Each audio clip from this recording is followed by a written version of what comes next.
Coach. Thanks. Yeah, both teams likely to make some changes in what's been a closely fought battle to this point.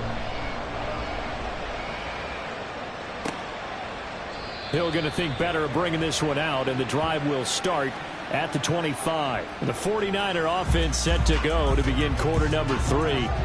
And they're on the short end of the scoreboard here. Charles, what adjustments, if any, do you think they need to make for the second half? Well, paraphrasing the gold medal hockey winning coach Herb Brooks, I just say you continue to play your game. Throw the ball. They had success doing it in the first half, so make sure you keep getting the ball to your playmakers, a little bit more to the perimeter perhaps, but above all, play your game. Firing quickly here, and that's complete. And give him 6 yards here as he stopped near the 35 at the 34.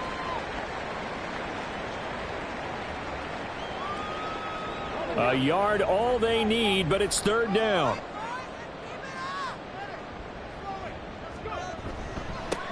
They'll try and run this one right up the gut. And he's got room. And they've got it well across midfield down to the 40 before it's all said and done. A big hitter there. A first down gain of 26 yards. Only needed 1 yard. He said, I'll get you more than that. Yeah, yard, piece of cake, right? And if you're a defender, seeing the back of the jersey and being able to read his name, not a good thing. That means you're in chase mode. That didn't go well for them on that snap. Over the middle, that's caught by McLeod. And he gets this to the 35. Good for a gain of 5. Ball on the 35. Here comes 2nd and 5. They'll bring one of the tight ends in motion left. On 2nd down, they'll run it here. And he'll follow his blockers there all the way down to the 23-yard line. 41 yards rushing for him now in just his first 3 carries.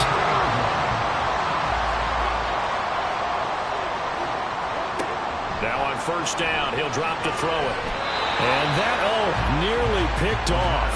Well, it would have been a great time for their first interception of the game. Instead, it's 2nd down. He'll look to throw. And it's knocked away and incomplete. You get the sense that they're saying we're not playing up to what we're capable of, and we're deep enough into the game that the early jitters are long gone, that they should now have some sense of continuity and be able to make some of these plays that they have not been doing so far. Pass taken in by his big tight end. And able to get him down, but he does reach the 5. They're able to convert on 3rd down, and that sets up a 1st and goal. A field goal helps, but a touchdown gets you the lead. That had to be the message transmitted in the huddle. And they delivered there as that throw is going to keep the drive alive. And even better than that, set them up with a 1st and goal. Here's Walker. That's going to wind up a loss of a full 3 yards on 1st down. Moving backwards on 1st down, never a good thing. What does that do for the mindset on 2nd down? Well, it changes your play call, definitely, because as a play call, you're advancing yourself thinking, okay, we're going to get a gain here. Now you've got to go back in reverse, come up with something to pick up not just the yardage lost, but gain a few extra. Only able to pick up 2, and that leads us to 3rd and goal. They're going to look to throw. Being chased out left. And he's going to take it in. Touchdown, San Francisco. A great effort there. His 17th touchdown now on the season. And the Niners have taken the lead as they go right down the field and score on the opening drive of the second half.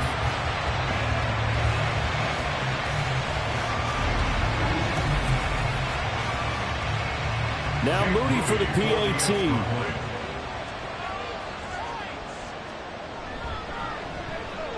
And that will make this a 4-point game. A pretty long drive that time. 11 plays all told. And it's capped off by a touchdown run of 6 yards. And he had no room to run as he's tackled down inside the 20. So here's the Jets offense now as they get ready for their first possession of the second half. And, Charles, it feels like we're set up for a good second half here. Came out of the locker room, 1-score game. Now the lead has already changed hands. Well, this offense, they've got an opportunity right now to take that lead right back. Yeah, and it feels like you're going back and forth, almost a little bit like a tennis mismatch, right? And we're just, our heads just keep moving. Which side has it? Which side's going to score? How are they going to go out doing it? A little bit of a challenge for each side, trying to match each other. The goal for any offense versus his own defense, find the holes where guys are available and put the ball on the receiver before any defender can step up and fill it. They did it well there. Perfectly executed crossing route. On the handoff, this is Swift. And he's got this one across midfield into 49er territory. It's a 7-yard carry to set them up with a 2nd and 3. Brings up 2nd and 3. Back to throw here. A quick throw there, but it's going to be incomplete. Had an open man that time. They ended up putting a little too much heat on it, don't you think, partner? Absolutely. Just needed a touch more air under it. Instead, he fired an absolute bullet. On 3rd and short, they'll try and pick it up through the air. And that is incomplete. They decided the opportunity was there and launched a deep ball, but he was unable to get away from the defender. Couldn't create space, couldn't uncover the end of the route, and that one winds up incomplete. On 4th down, the punt team is on as this is sent away. And this one goes angling out of bounds, and it will be spotted inside the 30-yard line. There again is the running back as he trots onto the field. He's had a good 3rd quarter. He likes whatever adjustments were made at halftime, whether those were team adjustments or just him talking to himself. And whatever that conversation was, it was pretty good because he is running really well here in the 3rd quarter. But I like to think it is a team adjustment. Offensive line, those big escorts of his, they figured out how to block a little bit better. He's found those holes to run through. He has indeed. And they'll keep leaning on the running game. Back to the ground. To the 40 and no further. The razzle-dazzle, though, got him a couple extra on the play. Here comes 3rd and about a foot. From the gun, he'll hand this off. And he is going to have a Niners 1st down. Maybe by about a yard as they find a way to convert on 3rd and inches. Brandon, what were they thinking on defense there? They looked like they were playing for the pass. That was 3rd and short. Yeah, it was an easy pickup because they handed it to him. That was way too easy. Just looked like absolute confusion defensively. Not sure why they were in that set. Yeah, I'd say you try to have a few men in the box there. Give him a gain of 5 on the completion. And that will bring up 2nd down. Here's a give up the middle. Now we're going to stop play here, at least momentarily. It looks like there is a 49er who's in some discomfort. Well, hopefully, obviously nothing serious here. Medical staff, though, going to take a peek, and we'll take a break. Here comes 3rd and the length of the football. And they'll give him another shot here on the ground. A little juke. And he takes this just a few yards shy of the red zone before going out. 83 yards for him on the ground now as he has been terrific here this afternoon. Brandon, they're still in the lead, but momentum's certainly been going the opposite direction. So to me, that's a really important pickup there on 3rd down. Trying to regain some confidence, and you're right, they need to stem the tide a little bit. That certainly helped.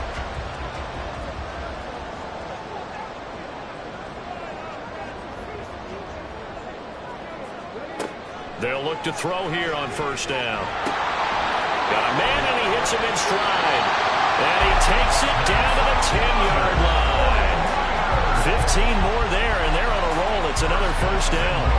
We can talk all we want about football being a game of strength and brawn. It's also a game of mismatches, and they're trying to create one there, getting it to their back out of the backfield to make a bigger play. As we often say, get it to him in space, let him use his leg. Yeah, if he can get a matchup against a linebacker or maybe a defensive end dropping out in his own blitz, he's going to win that battle just about every time. Walker.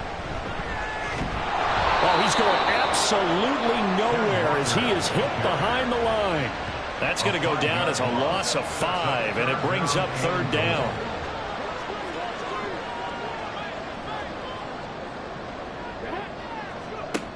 He'll look to throw. But in the end, the pressure too great, and he goes down.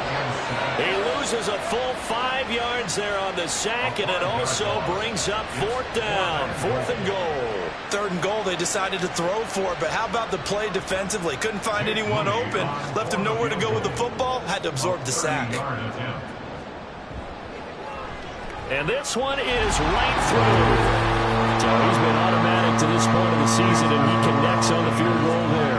And what a luxury it is to have a kicker you can depend upon, partner, because he hasn't missed all year long. Converts on that one as well. And kudos to you. You didn't jinx him. Taking it about the 1. And some good special teams coverage as they bring him down just outside of the 15. And New York set to take the field. They trail 20-13 our scores. They have it 1st and 10.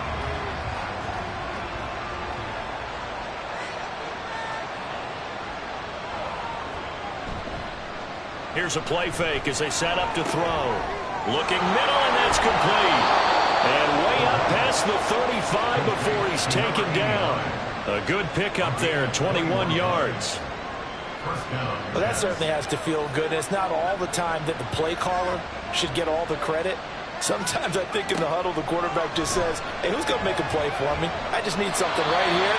And the end result there, nice first down. Drive keeps moving. 3rd quarter of a tight football game as we come up on a 2nd and 10. Now back to throw. And this throw incomplete. Well, the defender all over him that time, but it's going to lead to 3rd down.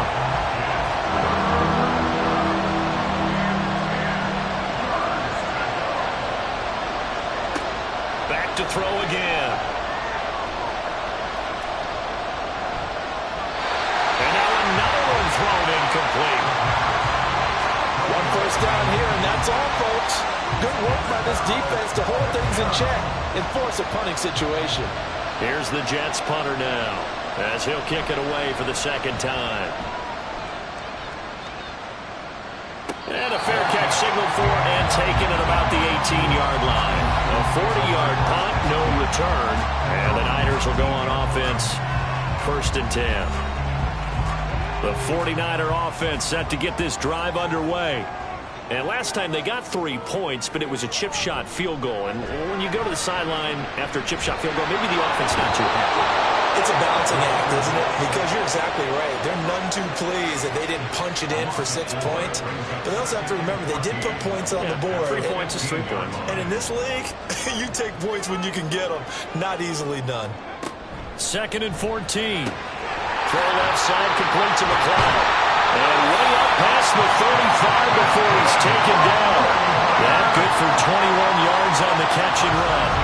And a good quarterback facing zone coverage. If he has just a little bit of time to survey the scene, that's what's going to happen. No doubt about it. If there's no pressure, he's going to continue to pick them apart because he'll have all that time to find someone open downfield. You can only cover for so long. So maybe they want to go to a zone blitz scheme, get a little bit more pressure. Remember when Carolina did that against Denver? They lost the game ultimately. They dropped the defensive end out, and he ended up with an interception in that game in Super Bowl 50.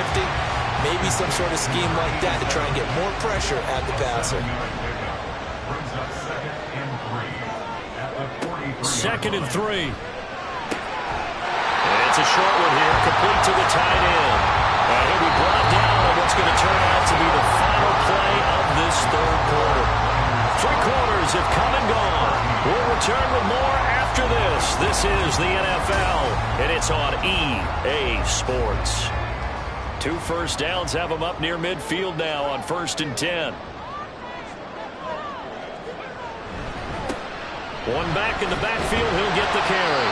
And the result here, a pickup of 8. Leaves him with 2 to go on 2nd down. From the 43, here's 2nd and 2. Brings up 2nd and 2. And they'll keep leaning on the running game. Back to the ground. And they'll be inside the 35 down at the 34-yard line. 9 yards to pick up there, and it's a 1st down.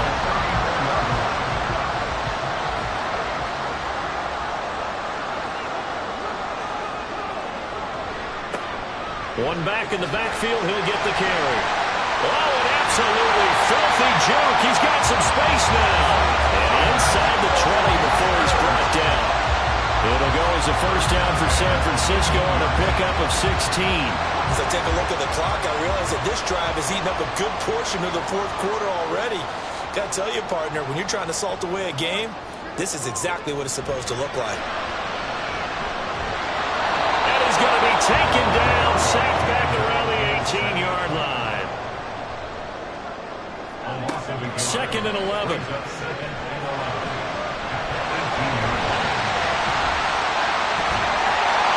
Break one tackle, but then quickly brought down for a nice little gain. And this offense on third down today, they've been really good, converting 7 of their 10 tries. This is 3rd and 4. And he hauls it in the end zone. Touchdown, San Francisco. An 11-yard touchdown. And the 49ers are closing in on a 3rd straight win as they widen the gap further here in the fourth quarter. Well, that's certainly going to bump up the old win probability index because now it's a 2-score game here in the fourth quarter. Yeah, you're taking me into that deep water now. Win probability index. This game's definitely not over. We're not looking at a 0.5% or something. It's just 2 scores. But the way that this team is playing, to me, what I've seen, they absolutely deserve to win this game. They've been the better team by far throughout. So after the made field goal by Moody, he's back out to kick this one away. No run back here, down to a knee, and this drive will start at the 25. New York's offense back out there and set to go. The last series for them, a little disappointing, forced a punt. And now they'll try to do better here and come away with some points as they begin this drive, 1st and 10. On the ground, it's Swift to start the drive. And he'll get this up just shy of the 30. I feel like I could see what he was thinking on that carry. Wanted to follow that big tackle through the hole. Ended up only getting 4 yards on the carry. I think he had designs on that one being bigger. Gates with a grab. So the completion good for just 3. And that'll lead here to a 3rd down.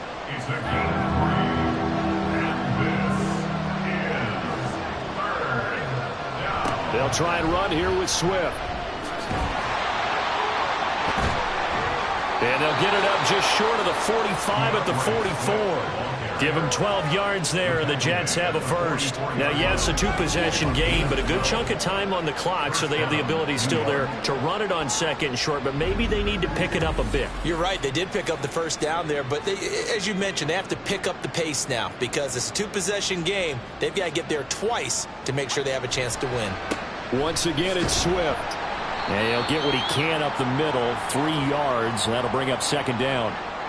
And we're going to stop play here, at least momentarily. It looks like there's a 49er who's in some discomfort. While they come out and take a look at him, we will step aside for just a moment. From the 46, here's 2nd down and 7. They'll look to throw. Quick hitter here, it's complete. And he's able to take it across midfield before going out of bounds. Here's 3rd and a few inches. Here's a handoff to Swift. And he's taken down at the 43, but not before picking up the first. A 3rd down gain of 3 yards, and that'll be enough. So signs of life in what's been a dormant offense in this second half. Here's 1st and 10. They'll run here with Swift.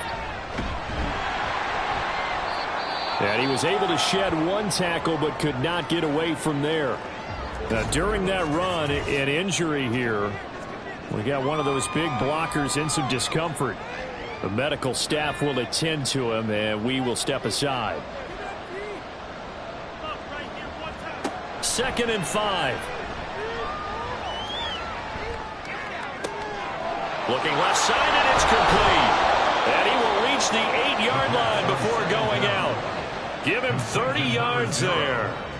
There's no doubt in my mind that not many guys in this league have had the impact that he's had here in the first half of the season. He's been a big play guy from the word go and continues to be one with another one right there. The chain gang hustling to catch up. Here's 1st and goal from just inside the 10. They'll set up to throw toward the end zone, but that's going to wind up incomplete. We've seen this quite a few times in this game. Offensive line unable to keep leverage, unable to keep people away, facing a lot of pressure. Fortunate just to get rid of it. One of the reasons they're down is that inability, though, to stop the pressure. We saw another example of it there. They'll get this halfway home from the 8 to the 4 on a gain of 4. A lot of tired bodies on that field, but this is a big play, 3rd and goal. Back to throw. And down he goes. Pressure gets him back at the 14. That is Nick Bosa from out on the edge who worked his way in for the sack. Well, you can just see it in their body language. They're starting to see victory on the horizon now, and if it comes to fruition, they got to give a game ball to the front 7. Defensive line has taken charge and controlled this game. Face a challenge of stopping this opposing offense, and they've done so with ease. The field goal doesn't help. They're going to go for the 6 here on 4th and goal. Got to try it here. He's back to throw. And it's going to be batted down, and will go the other way with the football. They can't hook up here on the 4th down pass attempt, and this long drive is going to wind up yielding nothing. So they really needed points here in a 2-score game. Could not come away with anything there on 4th. And while we know they're a little bit discouraged here, they can't check out of this game. You and I have called a good number of games over the course of our career where we've seen these types of situations. Teams get the ball back, and that miracle does occur. So they can't let that dream go just yet. They have to get stout on defense here. Yeah, right now really hoping for a turnover. And a stoppage here. We're going to need to take a moment as a Jet was shaken up on that one.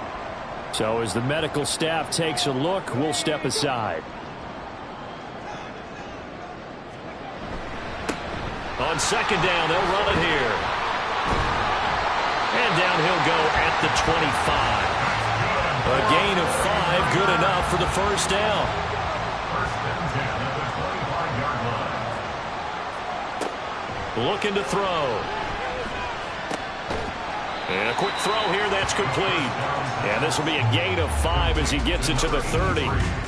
Ball on the 30, they'll come up with a 2nd and 5. At the 30-yard line.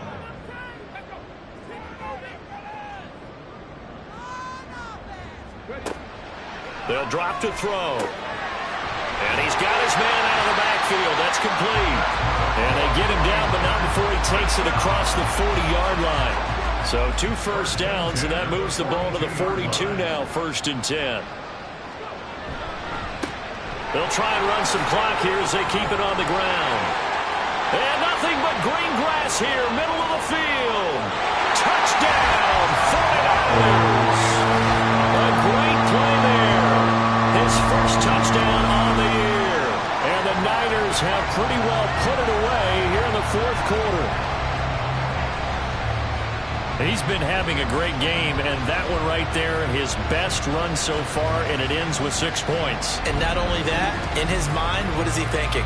Can I get to 200 yards as well? Because he knows he's closing in on it. He may not know the exact number, but the best runners have a feel of what the yardage is that they're compiling, and he knows that he's getting close to that 200-yard mark now. Moody good with the extra point. And the lead now to 3 touchdowns at 21. So here's Moody back out there now to send this one away. And he won't return this one. He'll go down to a knee, and they'll start at the 25. And now out come the Jets. We certainly had a sense coming in here that these guys were in for a tough one on the road. That has been how this ball game has played out. They trail big as we continue on now here in this 4th quarter. They'll start this drive out on the ground. And he's taken down, but able to slip across the 35. They're going to hurry back to the line now. On 1st down, he'll drop to throw. He's got his man, Gates. Now following the completion, we're going to get a stoppage here for an injury. Well, now they're going to come out and take a look at this injury, and we'll be back in a moment. A real field flipper there as all of a sudden they've got a 1st down in the red zone. He'll drop to throw. And did he get the feet down? Yes, touchdown. An 11-yard touchdown. And the Jets have got it back to a 2-score game here in the fourth. So a little bit of a letdown there defensively. I mean, look, you're still 2 scores to the good, CD, but things may be a little more uncomfortable than they had hoped. Yeah, if you'd kept them out of the end zone there, this game's over. You've locked the door on them. Instead, it's still open a little bit, and they've got a puncher's chance. Extra point splits the uprights, and the lead will be cut down to 14. And the 49er hands team does its job. The fourth quarter, they felt like they needed the football back. Unfortunately, they couldn't get it. And I know we brought analytics into the game, and someone has said here that the data says that when a team's expecting an onside kick, 80% of the time, the team expecting it, they do actually recover the ball, which is what we saw here. I just wonder if that number is much more of a anecdotal type of a number. Kind of like when the coaches tell us, well, when you score on special teams, 93% of the time you win the game. I'm still waiting to see that number is empirical. Looks like he's going to get a couple here on this first down carry, and that'll make it 2nd and 8. From the 44-yard line, here's a 2nd and 8.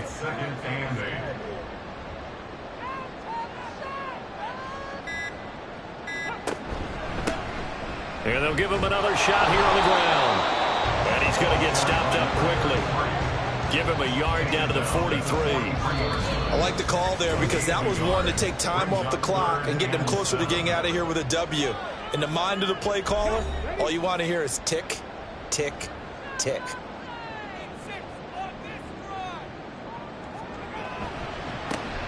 On 3rd down, they're going to run for it here. And now right out of the 2-minute break, we'll get a timeout used defensively with 1:56 to go. That's leaking to the right, and he missed it by a foot or two. It's no good, and this will remain a 2-touchdown game. Now this one now not over yet, Charles. You've got a sliver of hope on that other sideline. You certainly do, because that would have made it a 3-score game. And that probably would have been curtains at that point. But now if they can get down the field quickly and somehow get the ball back one more time, we may have a different ball game. They'll come up 1st and 10 here. They'll try and start this drive in the air. And he's got his man in stride, complete. And he'll be out of bounds just shy of the 40. Clock management, definitely critical here if they want to get back in this game. Absolutely agreed. They have to up the tempo in this case, down a couple of scores. Want to make sure they have a chance to win this ball game. He's tackled a yard short of the marker. Good gain of 9 on 1st down. Holding offense.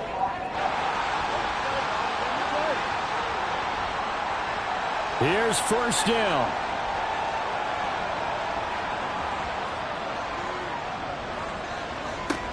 They'll look to throw here. And he's got his man on the out route. And he'll be out just a yard or two shy of the 30. 2nd down and a little more than a yard here. At the 49ers 32-yard line. They'll set up a throw. And his throw is incomplete. Passing lanes, tough to come by with so many defensive backs on the field here late in the game. And it's not just the number of bodies, it's their quickness and their agility that makes it tough to complete a pass. Able to find the open man. That's complete. And he is going to have a Jets 1st down, and comfortably so, as he gets 5 there on 3rd and a yard.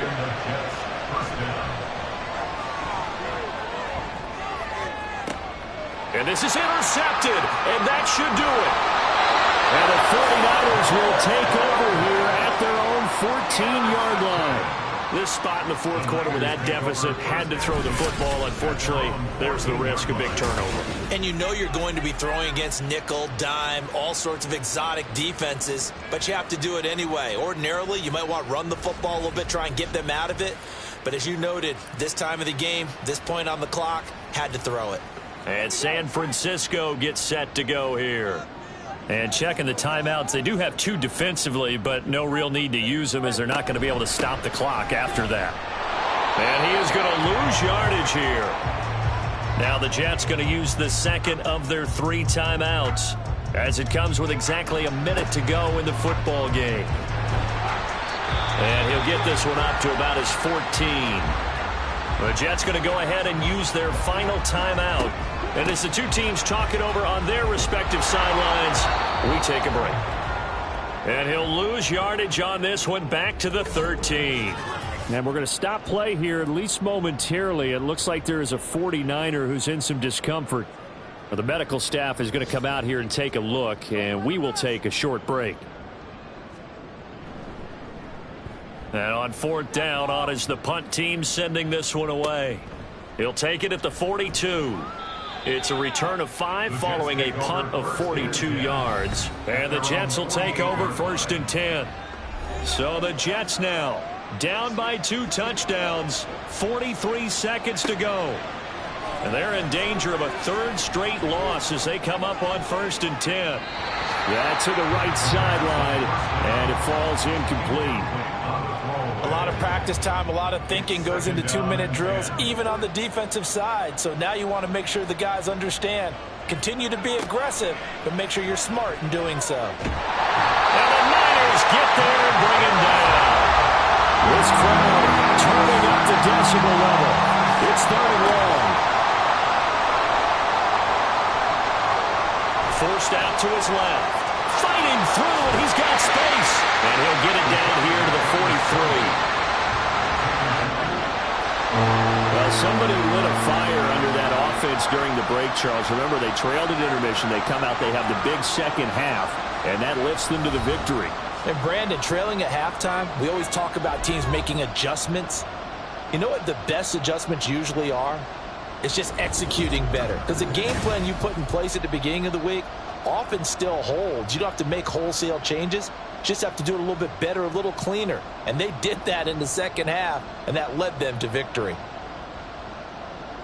So for San Francisco, the win moves them up to 5-2 now on the year. And they'll get to stay home again next week. Meanwhile, for the Jets, things are kind of getting ugly as they drop to 1-7 now on the year. And they'll look to get back on track next week as they travel to Denver to take on the Broncos. And for Charles Davis and our entire crew here at EA Sports, I'm Brandon Gaudin saying so long, everybody.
It's the NFL on EA Sports. And we've got the Chargers' creative quarterback. He's coming off a big week throwing the ball, nearly hitting 400 yards. It's the Chargers and the Broncos. All that and more coming up next.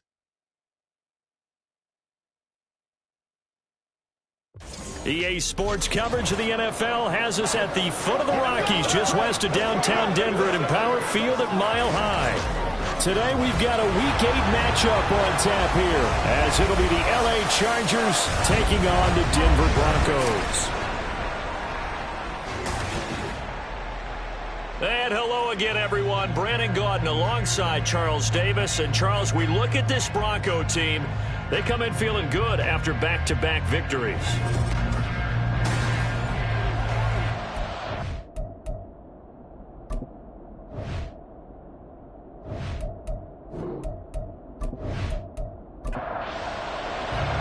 Lurching closer toward the midway point of this NFL season, and we're underway on EA Sports. From a couple yards deep, he'll bring it out of the end zone. Is across the 20, but not by much, as he's marked down officially at the 21. So here's the Charger offense making their way out. And a glance here at the vet. He's got a lot of years under his belt in the National Football League. Okay, I thought there was something to build on in last week's game by his performance. I thought he played fairly well overall. The numbers won't knock your socks off. 2 touchdown passes and an interception. The bottom line, though, they lost. How does he eliminate that one interception, continue to take care of the ball, and maybe increase the number of times he puts the ball in the end zone with a receiver? Here's 2nd and 10. Now a throw here, hauled in. And he's going to get this one across the 30-yard line. A 10-yard pickup, and it's enough for a Charger first down. And the Chargers first down. And he'll take this ahead for about 4. 2nd down coming up. The rushing numbers for Pollard last week, pretty good, as he found himself in the end zone on 2 separate occasions. And those are the most important numbers, because no matter what you pile up prior to the goal line, getting in is all that matters. Putting those numbers up on the board, and they love them when they're 6s. 2nd down, Pollard again. And this defense not giving him anything there. Maybe a yard up to the 36. A nickel set defensively for the Broncos here on 3rd down.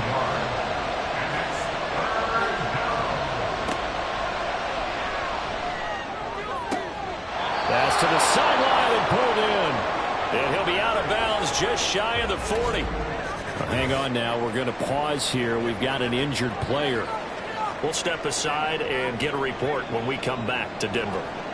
So a 1st and 10 now in Denver territory at the 41. They run straight ahead here with Pollard. Down to about the 37. The Chargers sitting at 5-2 on the year. And they've been playing well, really well. Winners of 5 of their last 7, but losers last time out. And the key for them, as I see it, tightening things up on defense, because the offense did its part. They played well, but defensively, way too many lapses and big plays allowed. That ultimately doomed them in their last ball game. 8th play of this opening drive coming up. This is 3rd down. Trying to run for it with Pollard. Oh, able to avoid him. And he is out of bounds inside the 30. It's a gain of 4 there, and it gives him a new set of downs. If you make the stop there, maybe you hold them to 3 on this opening drive. They didn't get the stop. Yeah, new set of downs now. Now you're worried about, just as you pointed out, not just giving up 3, possibly giving up 6. And he's got it. What a catch on the sideline. Did he get the feet down? Yes. Touchdown. A great effort there. His 3rd touchdown now on the year. And the Chargers will jump on top with the game's first score here this afternoon. Now, this is a crew. They've come out flat their last 2 games, both losses, but just judging by... And now before we get to the extra point, remember all touchdowns do have to be confirmed by the replay official. They're taking a peek at whether or not those feet were in bounds, and obviously a big call here in the end zone. And not just the feet.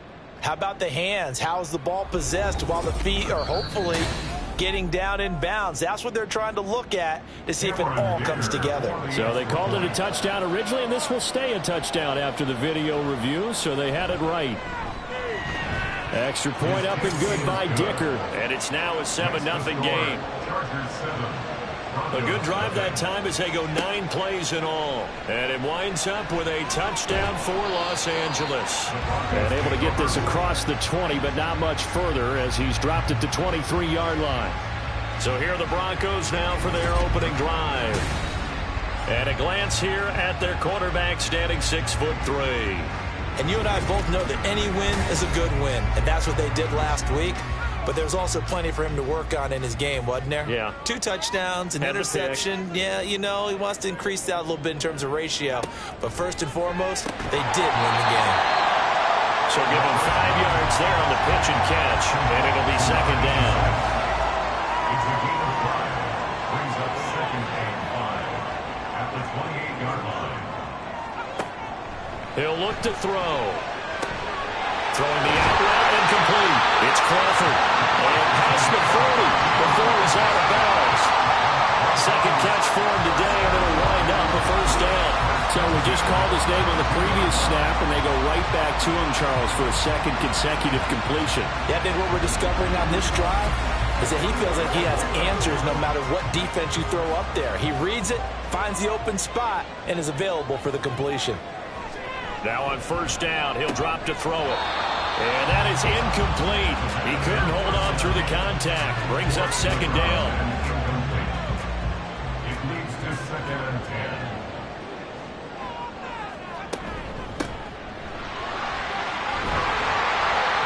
And he'll get this up past the 45 to the 47. They get 6. That'll leave them with 3rd and 4.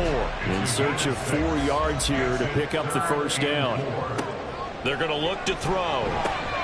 He's got his running back out of the backfield. And he's brought to the ground with another first down at the Chargers' 41-yard line. 12 yards on 3rd down as the drive rolls on. So from Charger territory now, here's a 1st and 10 at the 41.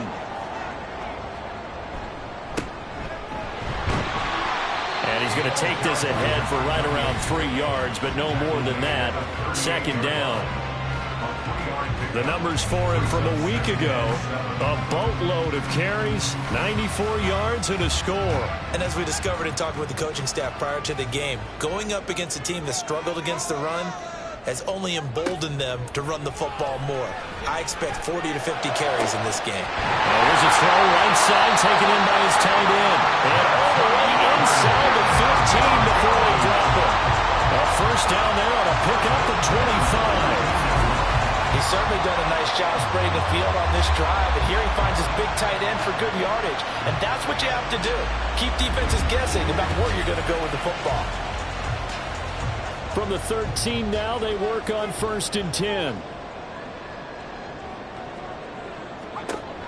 Now a shotgun snap as they'll look to throw. And he will find his man on the outside. And this will leave him a yard short. Nice pickup of 9 yards on first down. From the 3, 2nd and a yard. One back in the backfield, he'll get the carry. And he is met in his tracks behind the line of scrimmage. They go backwards there 2 yards, and 2nd and 1 is now 3rd and 3.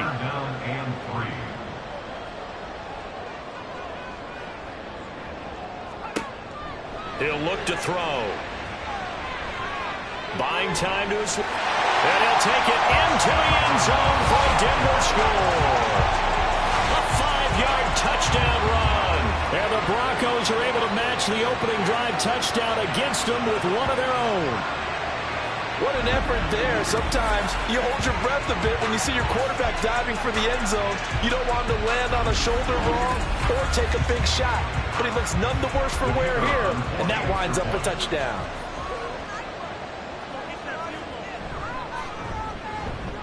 Extra point right down the middle. And we are tied at 7. So that one a pretty time-consuming 10-play drive. Each team's had it. Each team has scored. 7-7 here as the kick's away. And he'll just sit on this one as their drive will start at the 25. The Chargers get set to go here for their second drive. So both of these teams, Charles, coming off touchdowns now, but this offense, they just had to stand on the sideline, watch their opponent author a really impressive drive to reach the end zone. Yeah, and I think you're not telling yourself the truth if you don't think there's some one-upsmanship going on right now, because they just had their touchdown answered by a drive of double-digit plays that also found the end zone. Now they want to do something even more impressive to answer that one.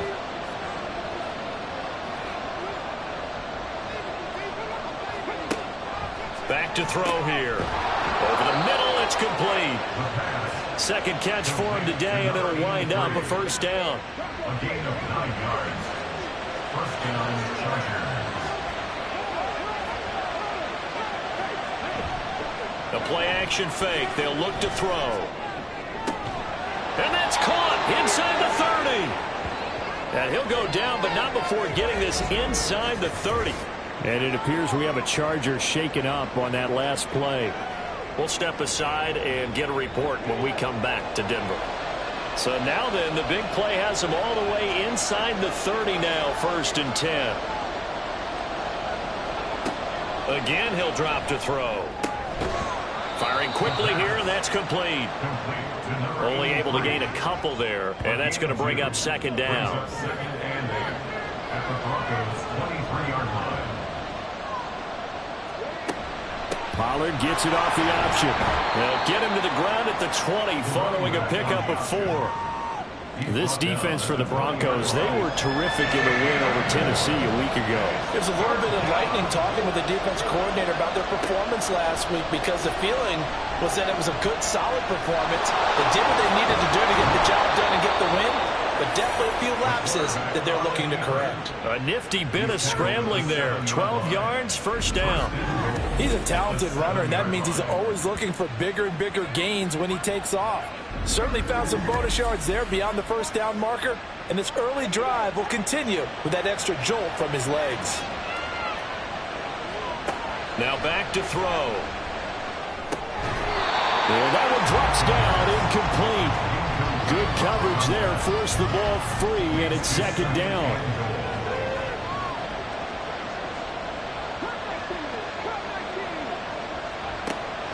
Now they'll throw here out of the gun.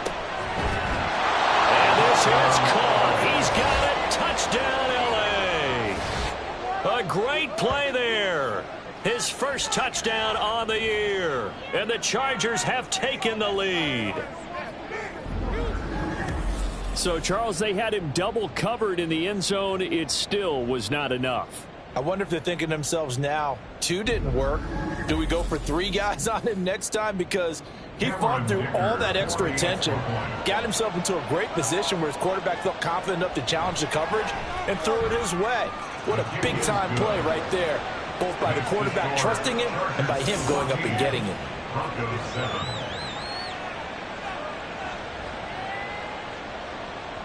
The kick unit on here for the Chargers as they will send this one away. Taken at the goal line. And only able to get this to the 19, so probably should have opted for the touchback. So now the 2nd drive offensively coming up for the Denver Broncos. A long drive last time out for this offense, Charles. If you remember, they started basically in the shadows of their own end zone, marched it down the field, and a lot of that was through the passing game. And, partner, as a former defensive back, I'm having almost a physical reaction watching what's happening right now. But let's give credit where it's due because they've done an excellent job moving the ball through the air. Secondary getting picked apart pass by pass. Obviously, they need to make some adjustments there on the back end. Yeah, because offensively, we know that they're not going to be shy about throwing that football. 2 yards on the carry there. It'll be 2nd down. 2 yards on the pickup. It's 2nd and 8 at the 34-yard line. On play action, they'll throw. Now, quick throw there is incomplete. When you talk about the defense for these Chargers, This unit coming into this one ranked number 20 against the pass in the NFL. And even though that's not the greatest ranking in the world, one thing you can say, they get after the quarterback. They're in the top 10 in the league. Into double coverage, and it's intercepted. And he's able to take this one back to the 36-yard line. Well, that's a drive killer right there. Not a really confident throw either. This one was kind of up for grabs, and it's going to come down the hands of the wrong team.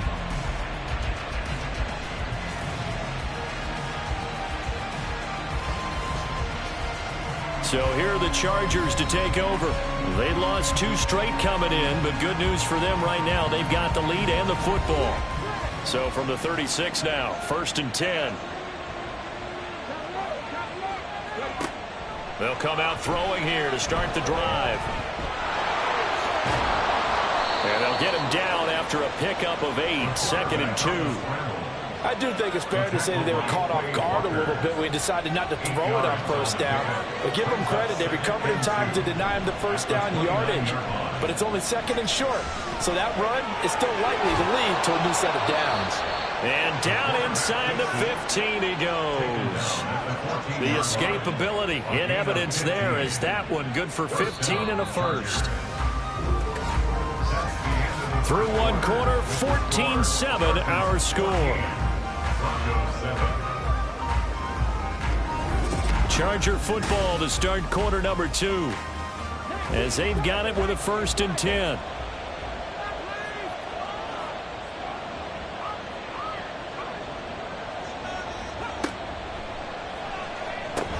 Throwing there, but this pass is going to wind up incomplete.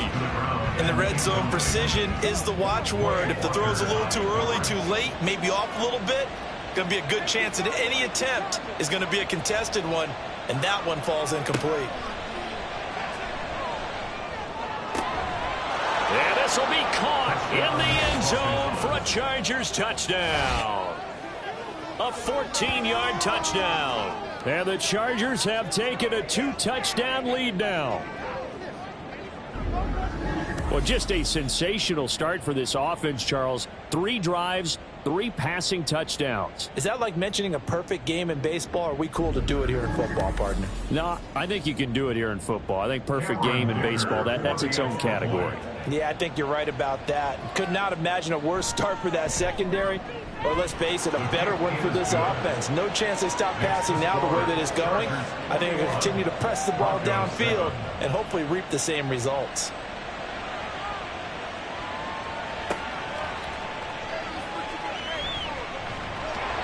And he'll take it a yard or so past the 20, call it the 21. Denver's offense now set to go. And we'll see if they can bounce back from that last drive, in particular if they can bounce back at the quarterback position, Charles, after throwing their first interception of the ball game. Yeah, and some guys, you know they're going to want to try and get a big play right away and take control back. Others, they're going to look to hit a couple shorter passes, get a little momentum back that way. But for the defense, that goal's not changing a bit. They want another pick. You're exactly right about that. In fact, you've got to watch them a little bit because in coverage, they may cut down their gaps a little bit, maybe their splits a little bit in order to try and get to the ball even faster.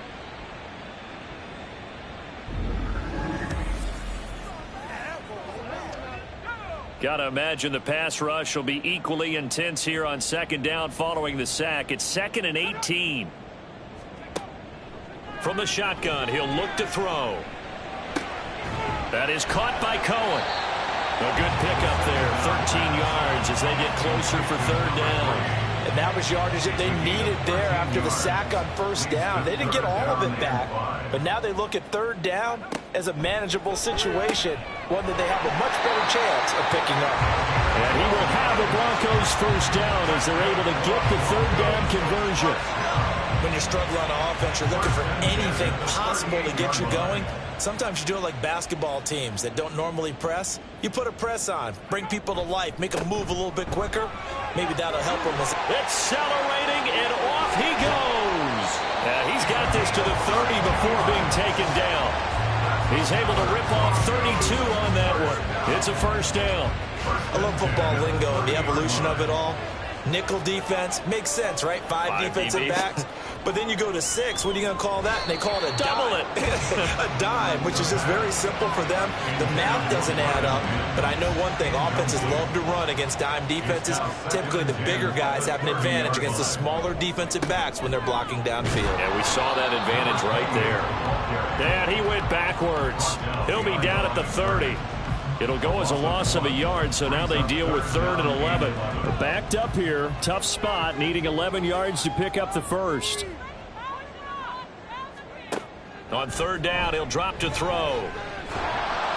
Chargers able to get the pressure and bring him down. He could not get away that time, and it'll be a loss of 11 on 3rd down. Already up 2 touchdowns. How about that drive killer of a sack there to add to their good play? This offense coming away with no points now when some kind of score was desperately needed.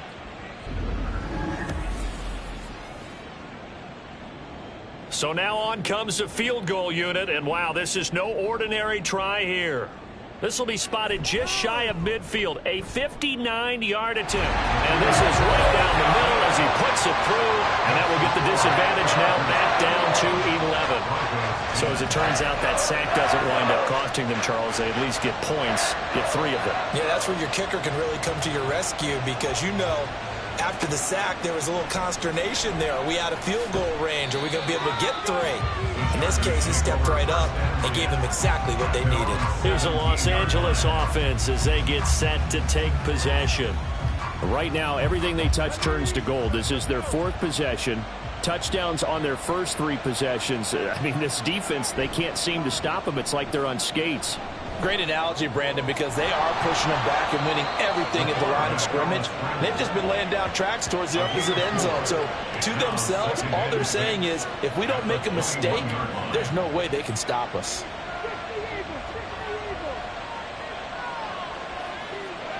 Second and 6.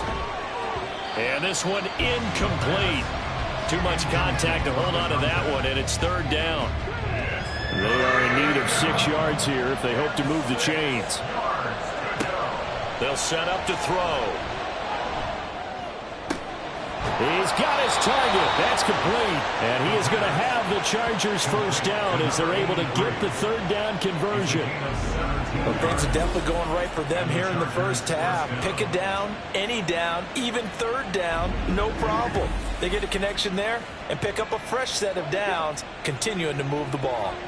So here's a 1st and 10 at the 38. Now here's a whistle as flags come in. And we'll check out the call. Ball start, offense.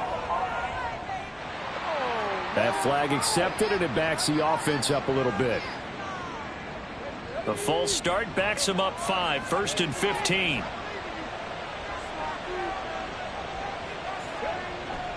Pollard will take it up the gut. Oh, he's got a little daylight. And he has a big gain inside the 40 before being dropped.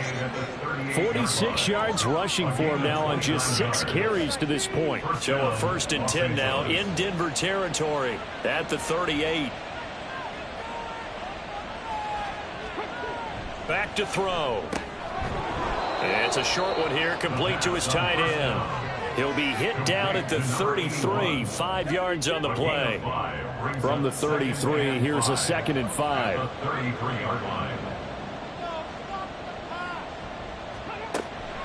Out of the gun, they'll look to throw. He finds his man, complete. That's Curry.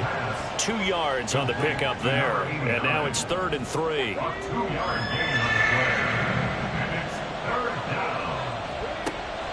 Looking to throw. And he is caught. And this is going to be another first down as they'll make the tackle at the Broncos' 20-yard line. The Chargers passing game rolling a bit here. They've got another first. Those are the kinds of plays right there that show you why he's the number 3 man in the NFL in terms of receiving yards. Also tells you there's a full combination of what he's got going in his game. You name it, from route running to catching the football. That's why he's able to produce those types of numbers. His throw caught right around the 6. And the Chargers are going to have a 1st and goal as the tackle is made at about the 5. Just picking up yardage in bunches here these last few plays. They have moved right down the field, and just like that, they're going to be set up with a 1st and goal. They'll run with Pollard. And the hole closes quickly here. He can fight only to about the 4. Only a yard that time, 2nd and goal. It's a gain of a yard. Brings up 2nd and goal. Pollard again. And he'll be stopped up short as the tackle is made at about the 3. 2 runs in a row, but only 2 yards to show for it. The Chargers on 3rd down. No problems to this point. A perfect 5 for 5. This is 3rd and goal. They'll drop to throw. And he's got his man. It's caught. Touchdown, Chargers. A great effort there. With 2 touchdowns on the season, both in this game, as his guys have opened up a very comfortable lead. In the 2nd quarter, and already his 2nd touchdown reception. Absolutely the definition of a difference maker here in this first half. Clearly one of his quarterback's favorite targets in this game, and I figure he's going to draw a little more attention and coverage moving forward.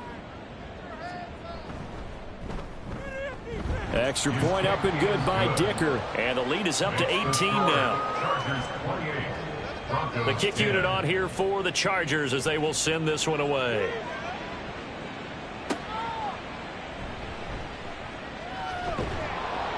And he returns this to the 22.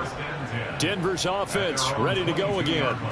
Last time out, you remember their drive stalled, but thanks to their kicker, booted a long field goal to at least get them 3. Now here they'll try to do better and find the end zone. And in our experience, how much fun is it for coaches to know that they've got a kicker who can nail it from long distance? Now, the hard part is, as an offensive play caller, you don't want that in your head too much where you're relying on it, and he goes out and gets the job done for them. But I'm quite sure he would be content to just kick extra points from here on out. Yeah, absolutely no question. I think his teammates would be okay with him just kicking the extra points as well. And he's got it past the 30 before he's hit and dropped. Third catch of this first half for him, and this one is a first down. He'll drop to throw.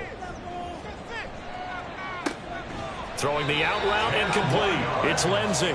And they get him down, but not before he takes it across the 40-yard line.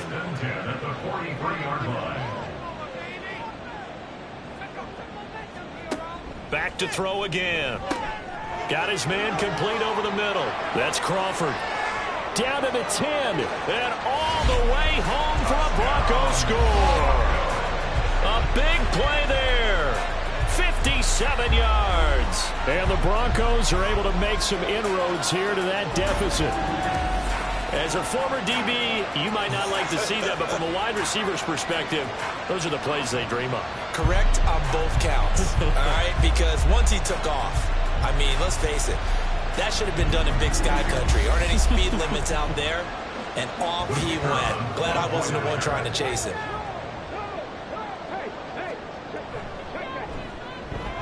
Point after, right down the middle. And the lead is down to 11 at 28-17. Out is the kickoff unit as they run up and send this one away. And from back there, a wise move. He'll just sit on this one, and it'll come out to the 25. Getting set to go again as we look at the back, heading onto the field again. He's over 40 yards here in the second quarter. Been nice and effective for them, hasn't he? He has definitely been dependable, and really shouldn't underestimate what he's getting done here, because anytime you're on a pace that's going to approach 100 yards, you've really done some damage in an NFL game. And now he's looking just to add to his totals. Here's 2nd and 7 now from the 28.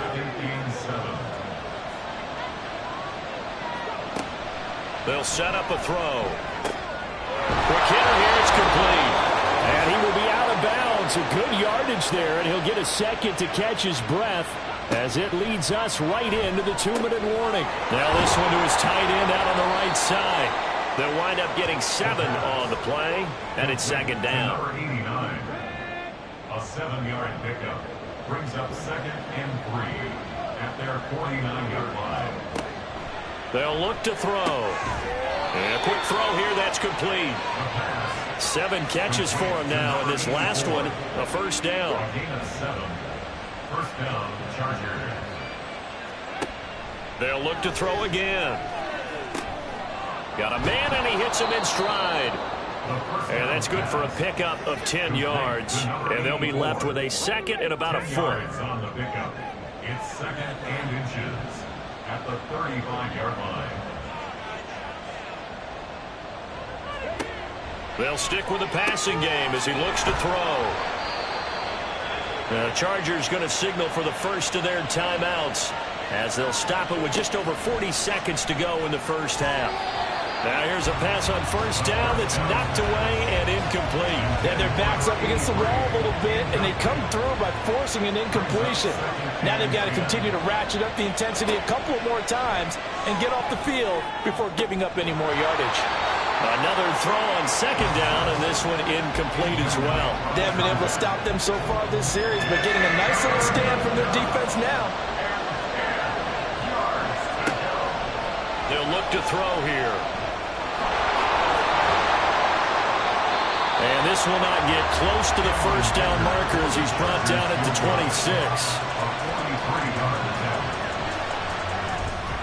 And the 10-year vet knocks it through the goalpost.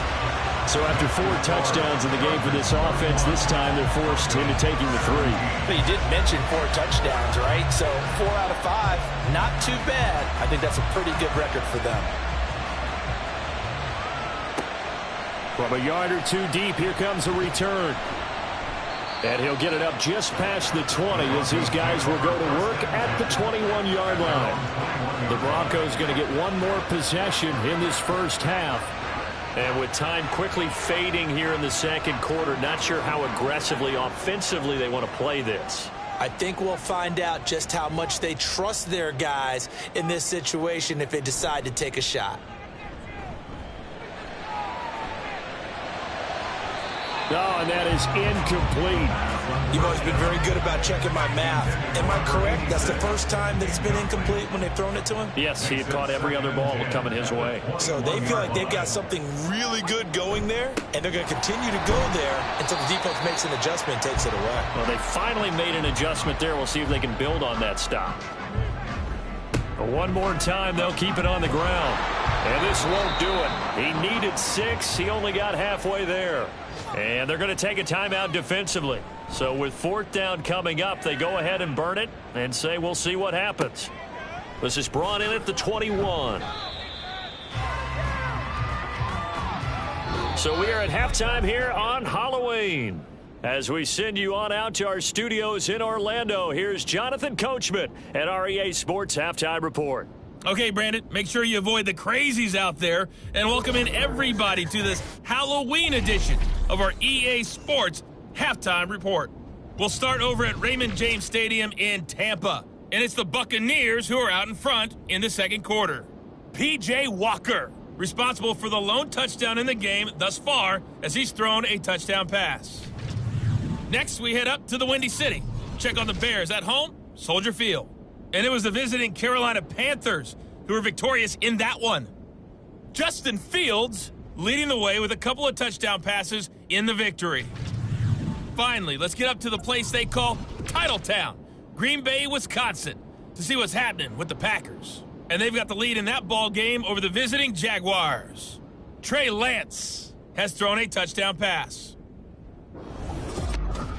The highlights are fairly one-sided to this point. It's a 2-touchdown difference here at the break, but I wouldn't call this one over just yet. I think there could still be some fireworks yet to come.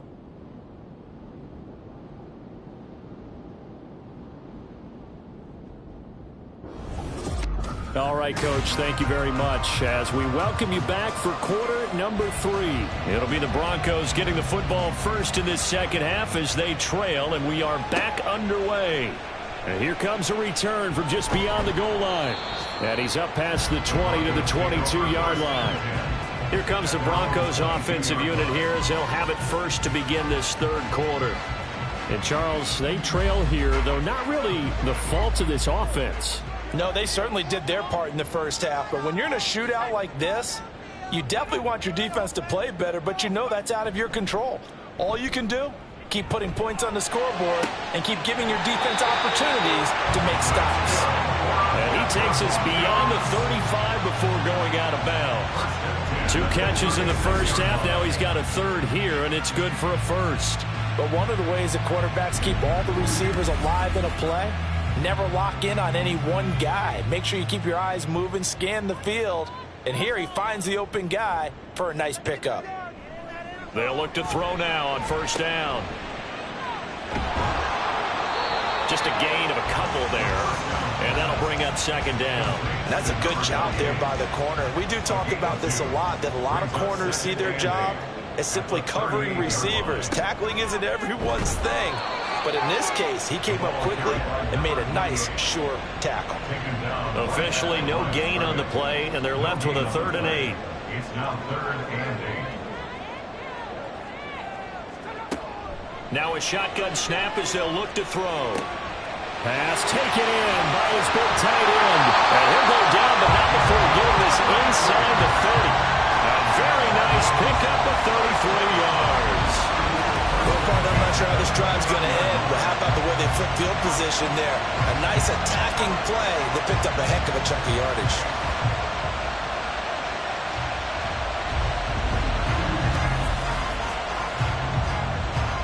So now then, the big play has them all the way inside the 30 now, 1st and 10. Up the middle they go. Joseph. And he'll manage to pick up about 4 at second down. Well, the end of all that hitting and hollering, it was a 4-yard run, so the offense is going to go back to huddle and feel pretty good about themselves. Defensively, you have to feel okay because you didn't let it turn into a bigger run, but the goal, shut it down for 2 yards or less. That's when you start to feel good about yourselves. 2 catches in the first half. Now he's got a third here, and it's good for a first. They're going to look to throw. To the goal line, but it's incomplete. That was well defended. They clamped down on every available receiver. Just got to give the win to the defense on that snap. On second down, it's Joseph, and he will be brought down at about the 6-yard line. 59 yards rushing for him now as he's run it 11 times. Despite the score, despite the deficit, no quitting this guy. He's running angry, running through arm tackles. He wants to change what that scoreboard is saying. Running game working. They'll stick with it on first down. And he's going to press this one forward as they stop it right around the 1. 2 of their 3 red zone trips so far they've come up empty on. They'll look to reverse that trend on second and goal. They'll try to run this one in. And he'll get in. Touchdown, Denver. A great play there. His second rushing touchdown on the year. And the Broncos have cut it back within a score. Well, he'd been the workhorse on this drive, and it would have been unfair to bring someone else in to finish the job. So they go back to him again, and he delivers with a touchdown run.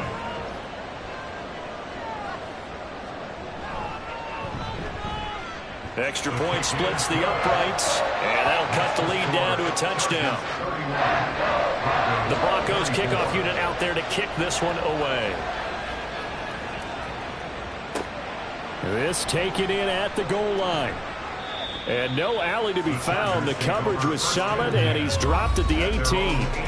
Now we'll look at the Chargers offense. They get ready for their first possession of the second half.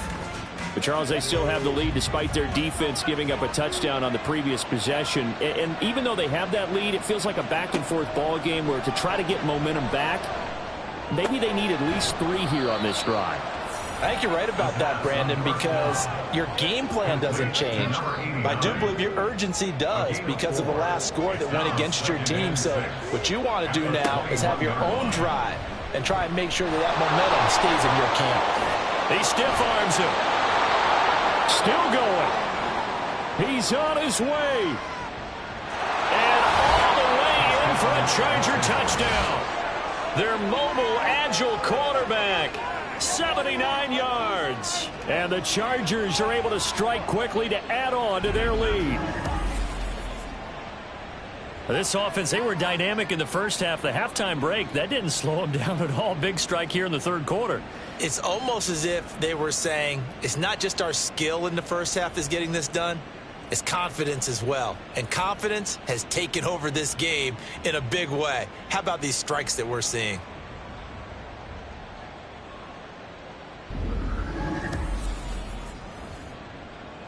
Extra point try now from Dicker.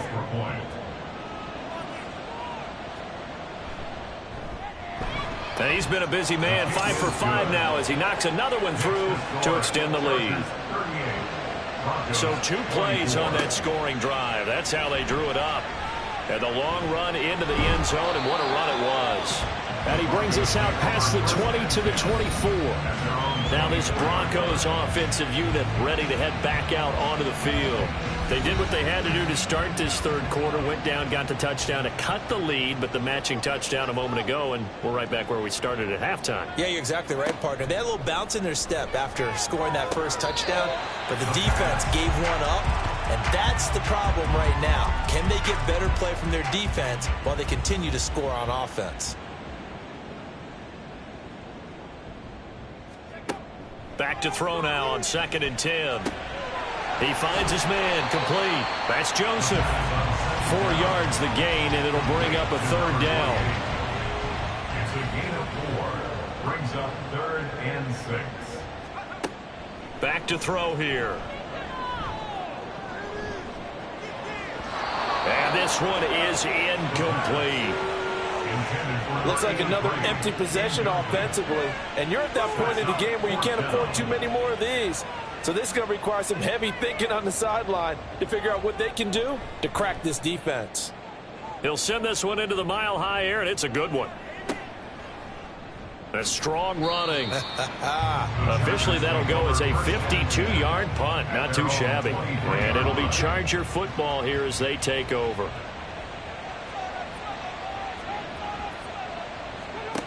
They'll try and start this drive in the air. Able to make something out of nothing there. 17 yards and a first down.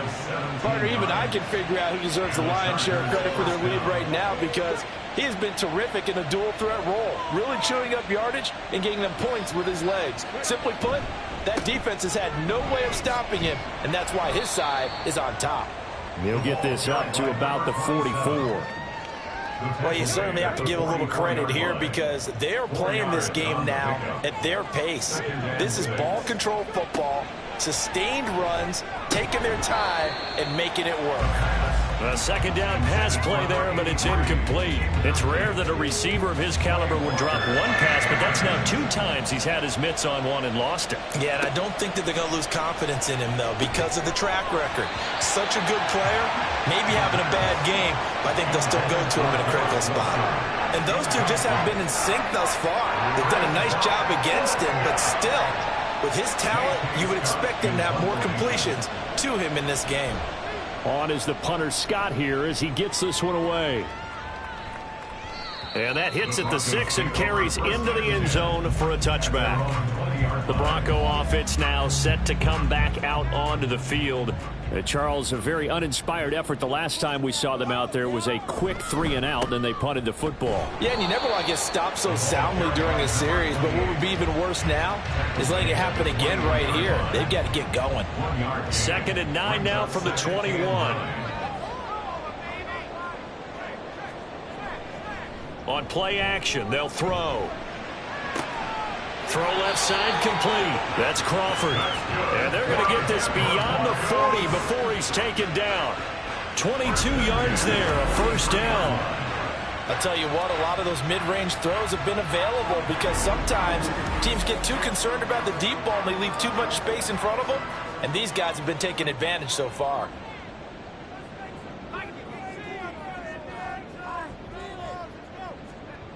On first down, he'll drop to throw. And this will be incomplete. Physical play on the football there, and it's 2nd down. 2nd and 10 now. 3rd quarter action in Denver.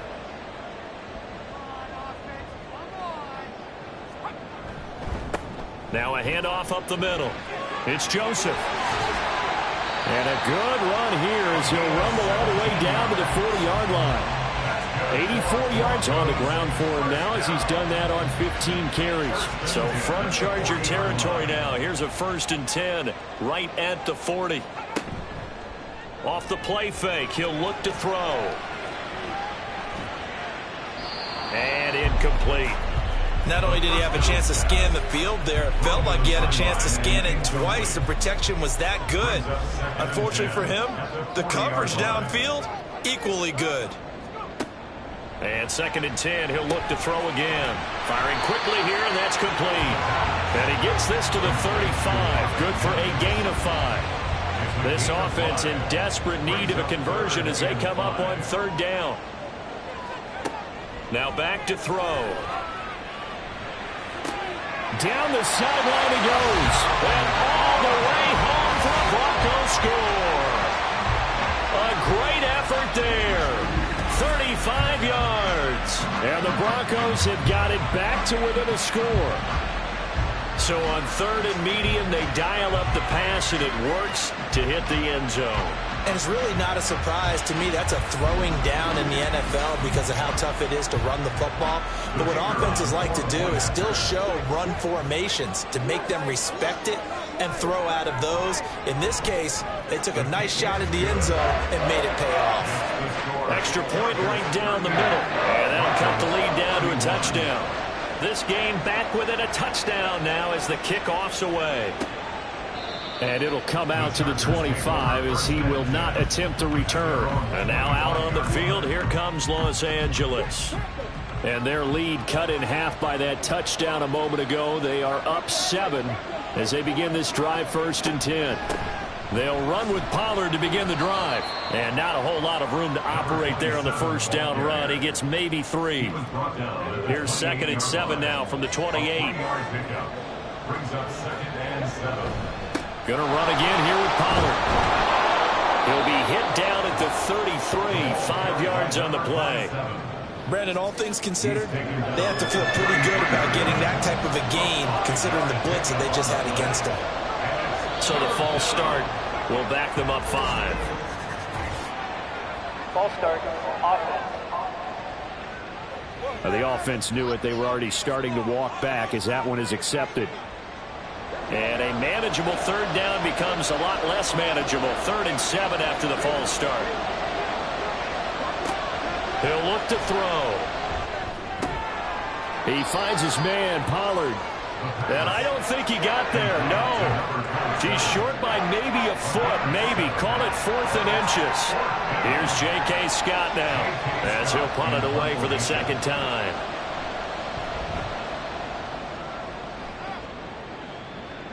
And a fair catch signaled for and taken successfully.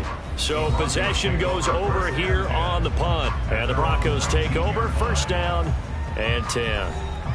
The football going back over to the Denver Broncos.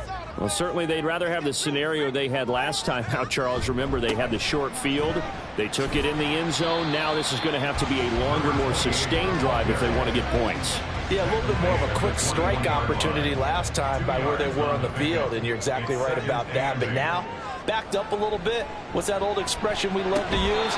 Time to matriculate the ball down the field and try and do it again. They try to throw on 2nd down, but this one is incomplete. An incomplete pass on that last play, and that means they'll need to come up with something here on 3rd down. He'll look to throw. And the Chargers rush is going to get there. Down he goes. That time, multiple defenders getting pressure, and it's a loss of 6. Now, that was just absolute perfect man coverage. Nowhere for them to go with the football. Led to a sack. That's really difficult to do in today's NFL with all these gazelles running around that you're trying to cover in the secondary. Welcome back now to Denver. It's the Broncos trailing, but they do have possession of the football as we begin quarter number 4. So they're forced to punt on 4th as this one's away.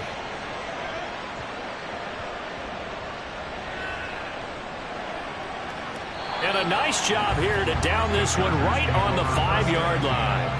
So out come the Chargers. Their defense got the stop, forced the punt, and now you really start to monitor the clock as they nurse this slim lead. So the drive's going to start with Pollard. And able to get it across the 10 to the 15. 74 yards rushing for him now as he's carried it 13 times. Well, you know me, partner. I never tell him to back off of being aggressive, but sometimes you see the consequences when you're overly aggressive and you don't secure tackles. Guys break through. Trying to sell out to pry that football loose, and just as you said, cost some yardage. Yeah, you got to go get him. Stand him up first before you go for the ball. Don't just go for it initially. 2nd and 5 at the 21-yard line. On 2nd down, it's Pollard. And he is met at the line of scrimmage, and he goes down right there. They'll say no gain on the play there. Now it'll be 3rd down. Back to throw. Work in the middle of the field, and he's got a man complete. And he is going to have the Chargers 1st down. They needed 4. He doubled that. He wound up getting 8.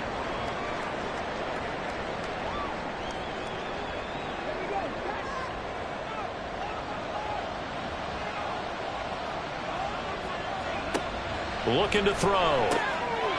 Throws a quick hitter on the slant. That's complete. And they get him down, but not before he takes it across the 40-yard line. A gain of 13 yards. 1st down, Chargers. They'll go with Pollard here on 1st down. And some nifty running here as he'll take this across midfield and down to the 47. 12 more yards there and another 1st down. Well, that's a carry they have to be satisfied with. And throughout this game, They've been satisfied with what he's given them.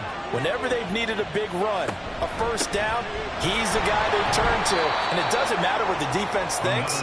They feel like they've got the confidence to keep handing it to him and keep picking up good yardage. They work now on 2nd and 9. They'll set up to throw. That's to the sideline and incomplete. The coverage keyed in on him since that last completion his way. He earned a little more attention on that route, and that made it a lot tougher to get a clean throw his way. On 3rd down, he'll drop to throw. Flush to his right. Shifts by him, and this is going to be another first down as they'll make the tackle at the Broncos' 35. And they get 10 yards there and convert on 3rd. And the Chargers first down.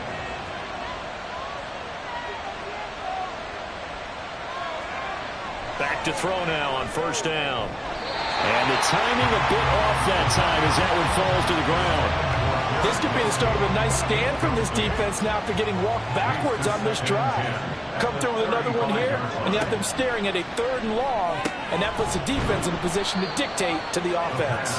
And he'll be upended at the 33 following a gain of 3. And guess what? It brings up 3rd down. This drive, they're 2 for 2 on 3rd down conversions, but they need 7 yards here. And this is going to be another first down as they'll make the tackle at the Broncos' 15-yard line.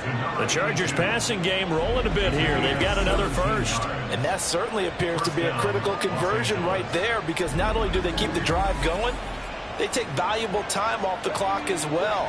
They have to feel really good about that last completion.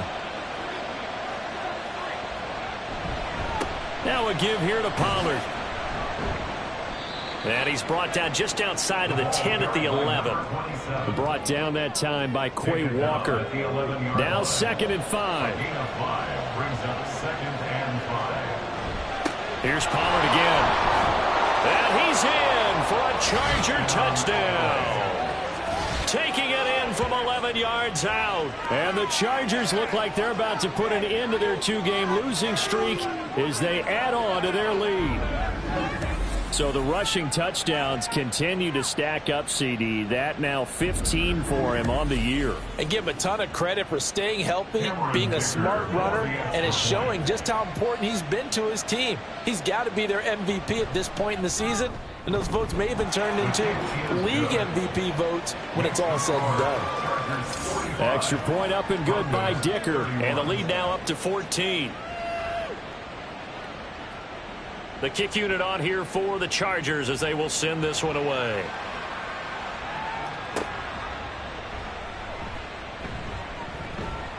And he won't quite make it to the 25.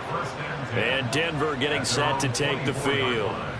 These guys definitely hoping for a better showing than their last appearance. They couldn't really even move the football much beyond the shadows of their own goalpost, Charles. We'll see if they can get a better, more sustained drive going here. Yeah, and every team that we ever talk to says the exact same thing. When you start a drive from that deep in your own territory, the goal is a minimum of at least 2 first downs, because even if you have to punt then, you change the field position, right? You flip the field a little bit. They didn't get that done. This time they want to string together a nice drive and help themselves out. They do get a couple, but they'll be left staring at a 3rd and 8 coming up. A 2-yard pickup makes it 3rd and 8. They'll be in search of 8 yards here as they hope to convert the first down. They'll drop to throw. Able to find the open man. That's complete. And he will have a Broncos first down as they're able to get the 3rd down conversion. Good yardage on the completion there, and when they look at the scoreboard, they do understand a field goal is not going to do them any good. My guess, they're going to press the ball downfield as far as possible, try and throw it into the end zone and get a score, because they know they've got to get that done and get the ball back as quickly as possible. He finds his man, complete. That's Joseph. So that'll be no better than an incompletion, and it'll be 2nd down. Gain on the play. 2nd and 10 at the 45-yard line. Back to throw again. And that'll be off the mark, too far out in front, and it's incomplete. Just a little beyond the reach there of his receiver. That's probably one he wishes he had back. He wishes it had been 7-on-7 in practice, or maybe even routes versus air, because that's a completion he makes, 9.9 times out of 10? Just missed that one. And now the third down throw incomplete as well. From a defensive perspective, they had exactly what you want anytime they want to throw the football. There was pressure on the quarterback. They were getting after him, and they tightened down on the receivers and forced the incompletion. That is caught, and he is going to have a Broncos first down as they'll get the conversion on a gain of 14. The time to pull out the stops is now, and they convert there on fourth down. All right, this is the time of the game where they're down a couple of scores, and they've really got to get some yards in chunks, and they know the defense doesn't want to give those up, but they've got to find a way to take them anyway. Now the question is, can they string a few of those together? Now a throw here, hold in, and he gets us down inside the 35 before going out of bounds. 2 yards to go, second down. Brings up 2nd and 2. They'll look to throw again. And that falls to the ground, incomplete. A nice job of bodying him up defensively, and now it brings up third down.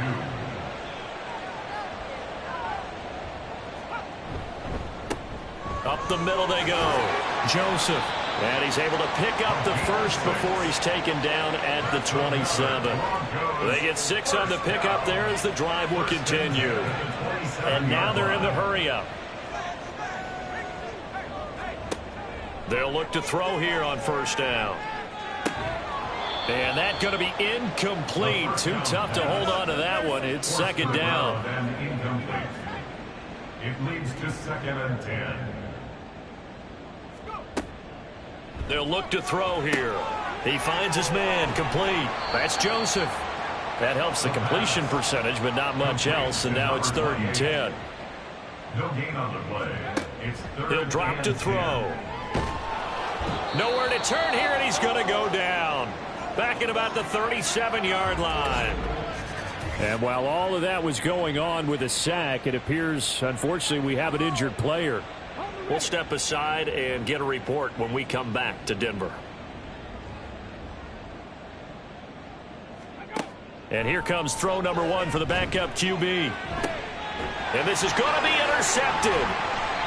Sauce Gardner picks it off. And the Chargers are going to get the ball back on the turnover as they hold on fourth down. With the points that we've seen scored, neither defense has been at their best, but these guys, they've been a little bit better, Charles, and a nice interception there. Yeah, you're right about that, Brandon. Let's face it. It's not always how you start, it's how you finish, right? So maybe you have a rough game all the way along, but if you make a big play like that at the right time, it can make everything turn out just okay.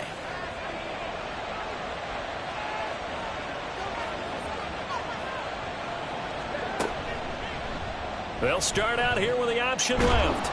And he'll fight forward maybe to the line of scrimmage, but that's all. No gain there as he kept it himself at second down. No gain on the play. Brings up 2nd and 10 at the 8-yard line. It'll be a handoff to Pollard. And he's up past the 10 to about the 12. 4 yards the gain, and it'll bring up a third down. And this is an absolutely big third down that's been set up here, partner, and there's no other way to put it. The defense has to get a stop here if they have any hopes of winning this game. Has to. You said big third down. I'd put the word big in capital letters here. They'll run again. And he is going to have the first down, and that is going to suck the life right out of this crowd. And now right out of the 2-minute break, we'll get a timeout used defensively with 1:56 to go. And he's going to get a solid gain of 9 before being brought down. 2nd and right at a yard.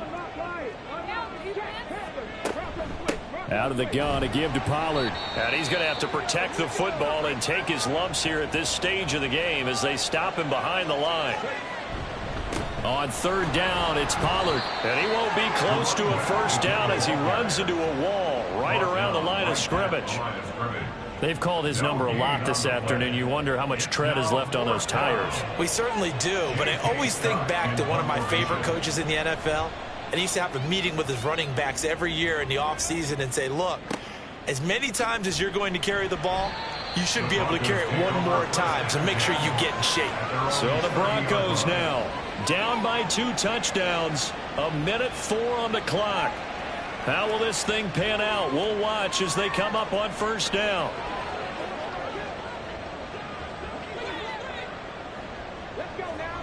Trying to shake off the interception from the last drive. He'll look to throw. And past the 40 before he's out of bounds. At this stage, this drive's got to be touchdown or bust because you need 2 of them. And if I'm the offensive play caller, I'm not just looking at my dagger plays downfield. I'm looking at some of my specials, something that can fool them and give you a big play now. With a sense of urgency. No doubt. Throwing on first down, but this one winds up to be incomplete. And let's face it, this defense has had its share of struggles all game long, and they know that they can put it all behind them if they defend well here in the 2-minute drill. Excellent coverage right there to force the incompletion. Throwing the out route incomplete. That's Cohen. A big play here. 3rd and 2.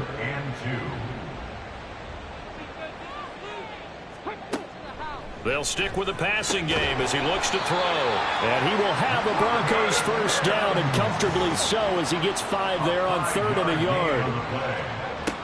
Again, he'll drop to throw. Now throw out wide, going to be incomplete. Offense was moving it a little bit, had them back on their heels, but they earned a brief pause by forcing the incompletion. That gives them a quick chance to regroup and try and mount a stand before they're backed up even further. Another throw on 2nd down, and this one incomplete as well. And now defensively in the 2-minute drill, the big key to me, make sure you understand your assignments, and anytime you get a chance to tackle someone in bounds, get them on the ground. Now yet another incompletion here as they fail to connect on 3rd. And a smart play there. He's probably saying, I wish I would have done that on the last drive instead of throwing the interception. No choice but to go. Here's 4th down now. As expected, they're going for it to keep the drive alive.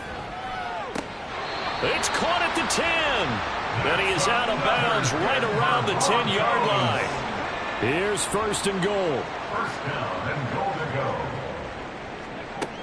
Back to throw. Dixon. And this is caught. So it's a late touchdown, but maybe too late. Still a little time left on the clock, however. Coming from where they were, they knew this was going to be tough, but they got the touchdown.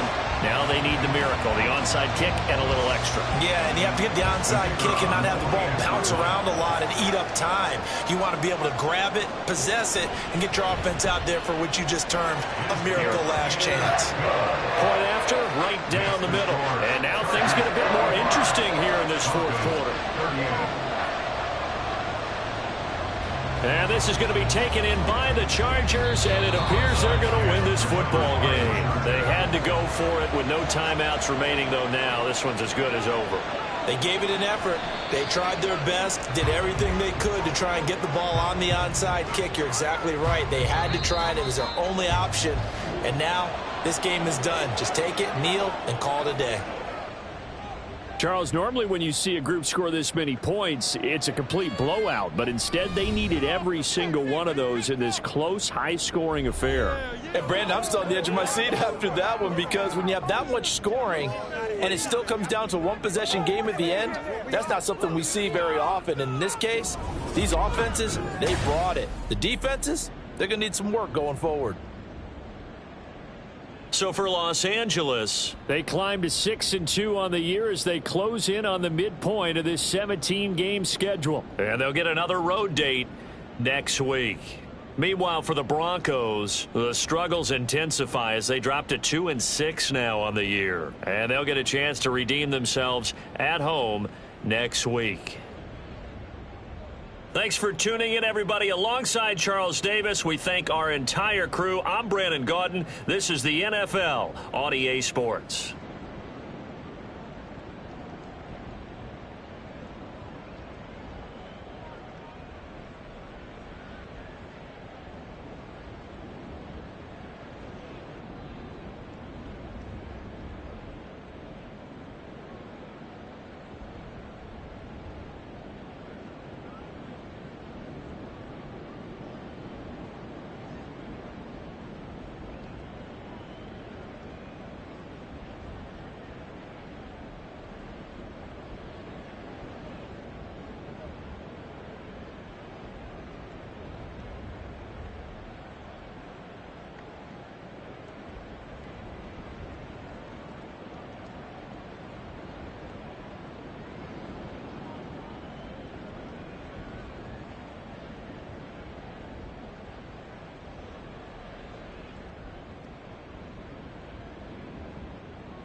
It's week 8 of the NFL, and we've got the Bengals superstar linebacker.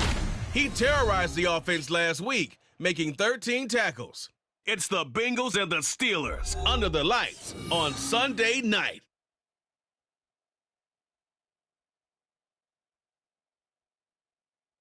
It's dreary and miserable throughout much of the Midwest, but don't fear, we've got football to perk up our spirits as we join you from Paycor Stadium.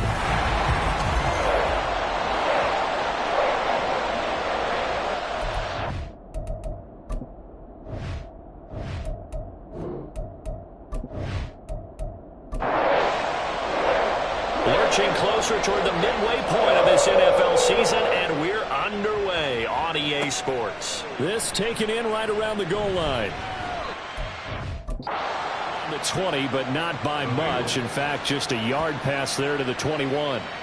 Here come the Bengals now to take over. And they are led out there by their mobile quarterback. His game last week reminded me of the old song, accentuate the positive. That's about all he did, right? Yeah. 3 touchdown passes, over 300 yards in the air. Receivers happy. And they got the win. Got the win. If you're a running back that likes to catch passes, they're happy as well. Big-time game. And he's got his first down as he'll take this up to about the 33-yard line. CD, always more eyes on these night games, and they started it off nicely there on that run. Yeah, and you're exactly right. Don't think for a second these players don't know and understand that. They want to impress their peers across the league. They also want to win the ball game. That's the way to get things going. So give him 2 yards there on the completion, and that'll make it second down. At the 35-yard line. They'll set up a throw. This pass left side to Downs. And he slips up past the 45 before being tackled. First and 10 at the 47-yard line. Now Cobb.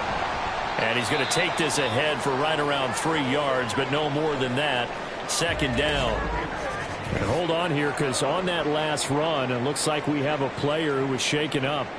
Hopefully, obviously nothing serious here. Medical staff, though, going to take a peek, and we'll take a break. On second down now. Downing. He'll be taken down at the 48 for a pickup of 2 yards. You look at this Steeler defense. There are 32 teams in the NFL, and they're just better than 50% of them at defending the pass, number 16 in the league. I think if you talk to their head coach, you'll get a nice answer about how much he likes his team and what they're doing.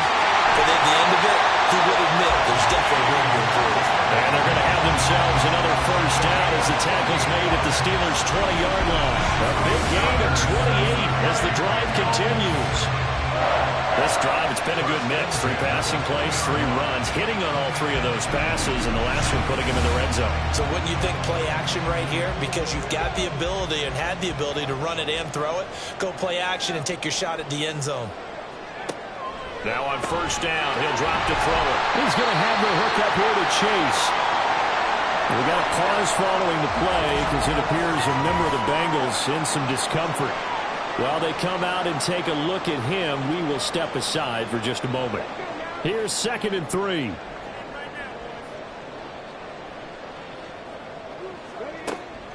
Now a shotgun snap as they'll look to throw.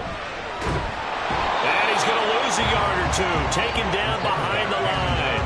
It's a loss of a yard, so they'll wind up crediting him with a sack, and it brings up 3rd down. Play number 9 now on this pretty long opening drive, but this is 3rd down. They'll look to throw. And pressure gets to him again. And now after that sack, we'll pause here a moment because someone was shaken up on that play. The medical staff will attend to him, and we will step aside. So on 4th down, on is Evan McPherson and the Bengal field goal unit. It'll be from the right hash, and it'll be a 36-yarder. McPherson's kick is good. And the Bengals are on the board first here. It's 3-0. So the opening drive does yield points, maybe not the 7 they wanted, but they'll take the 3. Accumulating first downs does not go up on the scoreboard, but it does go into the DNA of a team that's trying to establish itself to start a game. That has to feel pretty good for them. They'll take the 3. Yeah, they had 3 first downs and 3 points. So here are the Steelers now to take over for the first time. And leading them out there, we get a look at their 6'3" quarterback. This is what this man was born for, the big spotlight on the national stage like this. Really, his entire career, he's demonstrated incredible poise, no matter what type of situation his team was in. No situation is too big for him, and you can tell in the way that he takes the field. His self-belief is evident, and he gets the job done in his mind each and every time. These are his numbers from last week's contest.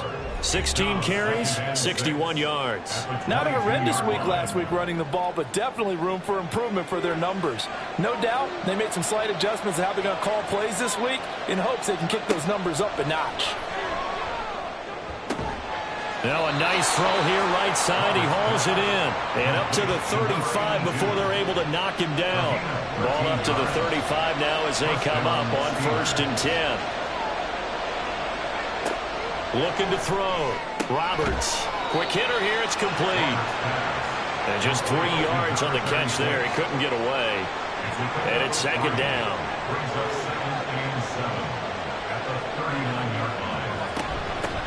Now a handoff up the middle. Minor, he'll get about 3 as he's brought down right around the 42. Well, this defense for the Bengals, they were excellent last week in the win over the Chargers. Yeah, what stood out to me on tape, the way they were flying to the football. So that tells me that they've got all their assignments down, and they're playing with extreme confidence. Give them the third down conversion, 5 yards on the play. Couple of first downs to kick off the drive. Here's 1st and 10 up at the 46. Up the middle they go. Minor. And nothing much materializing there on the first down run. He'll get a couple, and that's it. This is 2nd and 8. Back to throw. Roberts. And this is incomplete. You talk about this Bengals defense. They were excellent last week in the win over the Chargers. It was a little bit enlightening talking with the defensive coordinator about their performance last week because his feeling was good, solid performance, did what they needed to do to get the job done and get the win, but definitely would like to see some improvement in this week's game. They always want improvement, don't they? They certainly do. Yeah, it's still early in the game. No sense taking a chance on third down and forcing one into traffic. So I like the wise play he made there. Get it to the sideline out of bounds where no one's going to have a chance at it. And this one hits at the 3 and then bounds into the end zone for a touchback. Cincinnati coming back onto the field here for their second drive. They've got a 3-0 lead and the football as they start 1st and 10.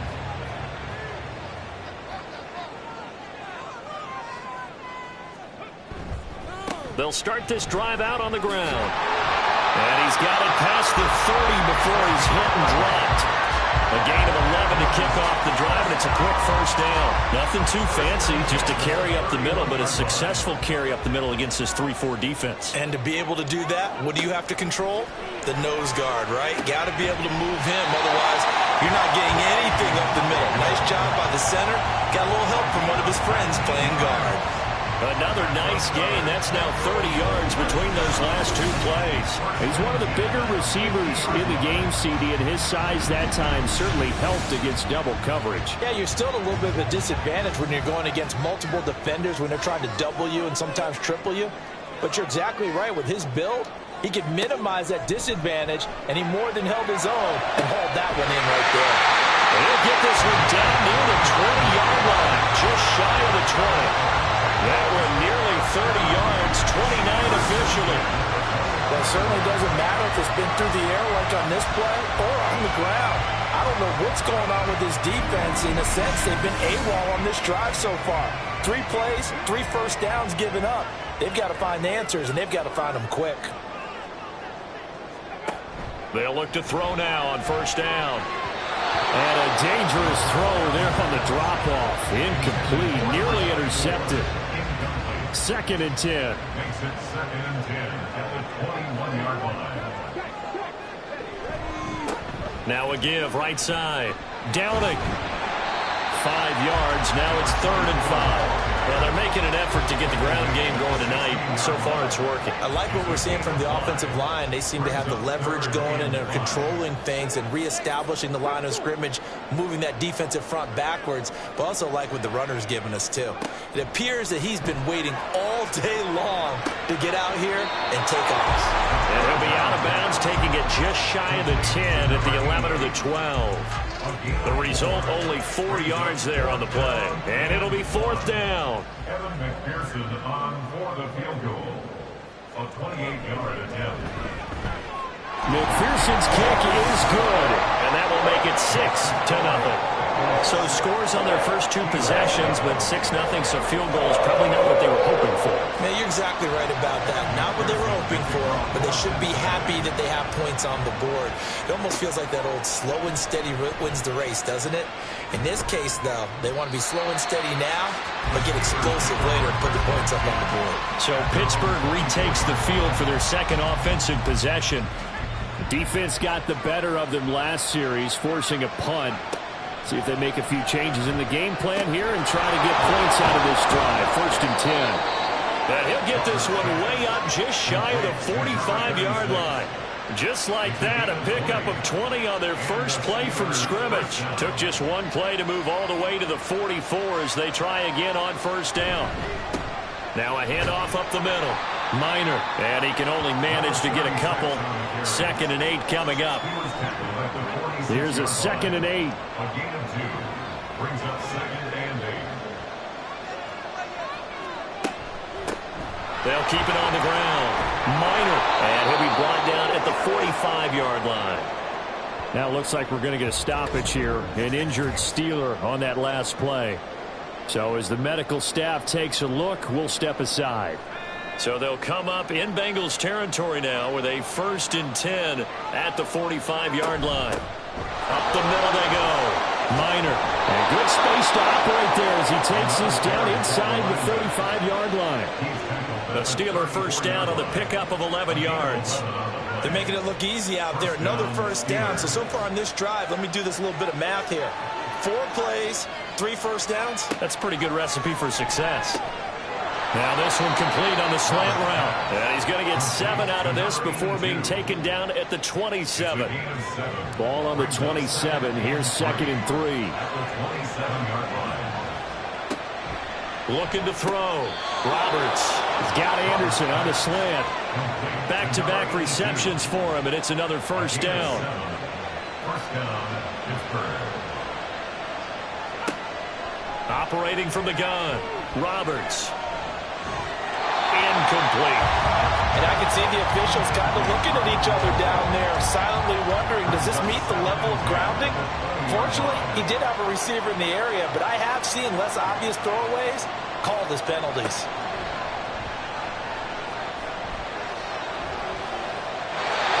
Second down pass play there, but it's incomplete. That play call wasn't there for them against that coverage. So they're going to spin the dial now in their playbook and come up with one more shot at the marker to try and keep this series going.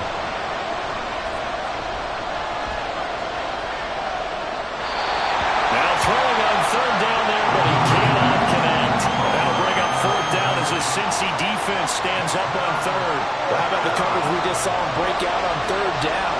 Dime defense, blanketed the field with extra defensive backs and speed, unable to find an open hole to complete that pass. And his kick is good. And that'll do it for the first quarter of play. 6-3 is our score after 1. It's the NFL on EA Sports. Steeler football here to begin quarter number 2. As they've got it as we resume action.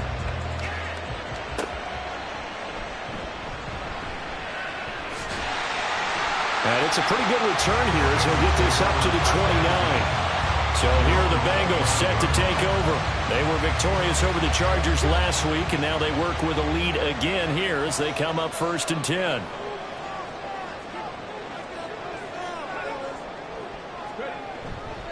They'll start this drive out on the ground. And he'll take this ahead for about 4. 2nd down coming up. And hold on here, because on that last run, it looks like we have a player who was shaken up. Well, now they're going to come out and take a look at this injury, and we'll be back in a moment. Line of scrimmage, the 24. This is 2nd and 6.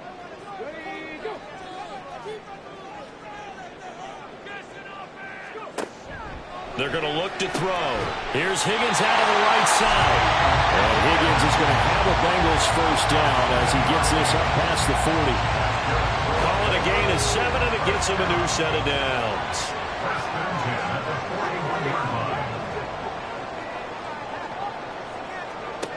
On first down, he'll drop to throw. Oh, he had a man open. He overshot him. It's incomplete. The Bengals sitting at a very solid 4-2 record through the first 6 weeks. They come in playing pretty good football, winners of 4 of their last 6 games. And I thought that they played pretty well last week. Their execution, their discipline, their resilience, all on display in that victory. Now a quick slant as the throw's complete. That'll leave them with a 3rd and 2 coming up. They got 8 yards there. They'll come to the line, needing only 2 yards to gain the first here. On 3rd down, Downing, and not going to be able to push this forward. He runs into a wall right at the line of scrimmage. No gain there on the play, and that's going to leave him with a 4th down. And as a defensive end, getting off the ball quickly, swarming to the football, making a tackle, that's what we saw right there. Yeah, that's what their job is. And really, a lot of the time, they have to throttle back a little bit in the run game because you know those defensive ends, they're like in a sprinter stance. They're just headed straight for the quarterback. That was good recognition on that play to hold them to no gain. The Steelers ready for their next possession. And after the field goal last time, let's see what they can get here. At least they got points out of the last drive, Charles. I never met an offensive coach that didn't want to drive to end with a kick. Most of them wanted to end with a PAT, right? In this case, a field goal they'll take. And this turns into disaster. He's not going to get forward progress. That'll be a safety. Every team has plays in their book to try and buy some room when a safety's on the table. But a big variable is how does each team deal with the pressure of executing in those situations. In this case, they didn't, and they gave up 2 points.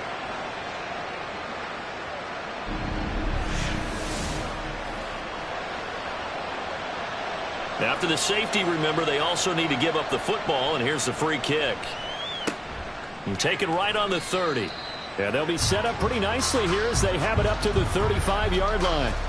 Cincinnati now ready to take the field. Obviously not the intended goal last drive. They had to punt the football, but still, they've got the lead here, and now a chance to add on to that lead if they can get points on this drive. 1st and 10 upcoming. And that is not fooling anyone. He never had a chance to turn the corner there, and they'll go backwards right away. A loss of a yard there to start out. That leads to a 2nd and 11. 34-yard line. Back to throw here. And a quick throw here. That's complete. Completion was given up, but that's why you play zone defense, so you can have people around the ball when it's caught, and you don't give up much run after the catch. On 3rd and short, they'll try and pick it up through the air. Over Miller, that's caught by Chase. It goes as a gain of 6, and it's a 1st down. Would it be safe to say that as precise as routes are supposed to be run in the NFL, maybe they're not quite as precise in college ball? That's accurate, yeah.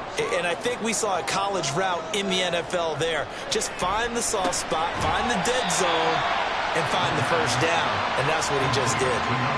So just 3 yards on the completion there. And it'll be 2nd down. At the 49-yard line. They run the counter. Downing. And he'll get this into enemy territory, but not by much as he's down to the 48. And the Bengals on 3rd down. 2 for 5 to this point. This will be 3rd and 5. Looking to throw. Work in the middle of the field, and he's got a man complete. And he is going to have a Bengals 1st down as they're able to get the 3rd down conversion. And the tight end is certainly a position built to move the chains because they can control space underneath. If they've got good hands, then, of course, they're a dynamic target. But one other thing is they're right in the sight lines of a quarterback on just about every play. And that makes it easier for the quarterback to pick him out and deliver. He'll buy some time right. He'll get 3 yards on the scramble there at 2nd down. Well, these two teams, they met up way back in the season opener. And it was the visiting Bengals who came away with a victory in that one, so they'll look to take the season series now here at home in Cincinnati. Ball thrown downfield is taken in by his running back. And they're going to have themselves another 1st down as the tackle's made at the Steelers' 17-yard line.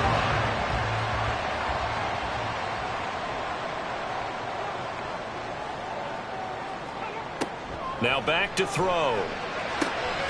That's to Chase. He's got it. Touchdown, Cincinnati. Jamar Chase. His 6th touchdown of the season. And they're able to add on to their advantage. Footing always a concern, but the extra point's up and good. And it gives his guys a 12-point advantage.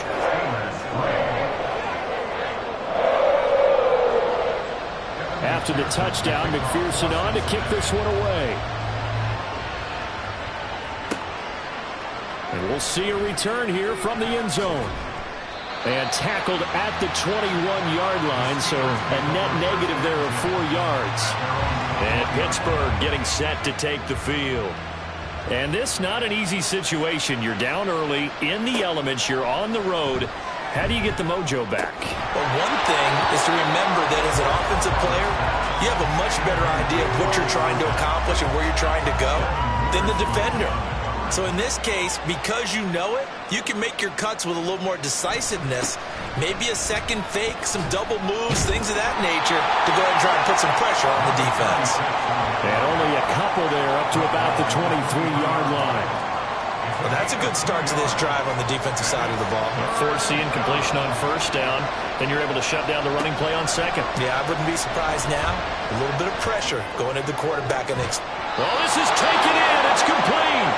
And they're going to have this across midfield and inside the 45. They chalk that one up as a gain of 34 on third down. So often when we're watching a football game, we see one with a lot of ebbs and flows, and this one is no different. And sometimes you just need a big play to wake you up a bit. And they get one right there. That shot of caffeine this offense was looking for.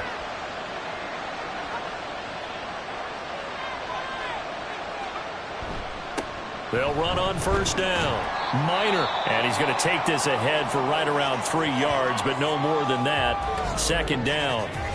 And hold on here, because on that last run, it looks like we have a player who was shaken up. The medical staff is going to come out here and take a look, and we will take a short break. Roberts looking to throw on second down. Oh, he tried to fit it in on the slant, and it's intercepted. It's DJ Turner who's got it. And he will bring it back. It's a pick six for Bengals TD. An excellent play there, CD, on the pick six. And I think were they a nickel? Did they have an extra DB out there? Yeah, Brandon, I think they went standard nickel, not the Buffalo, as teams like to call it, meaning 3 safeties for big nickel. They just wanted to take away the quarterback's throwing lanes, and that's exactly what they did, and came through with a big-time pick six. And McPherson on for the extra point.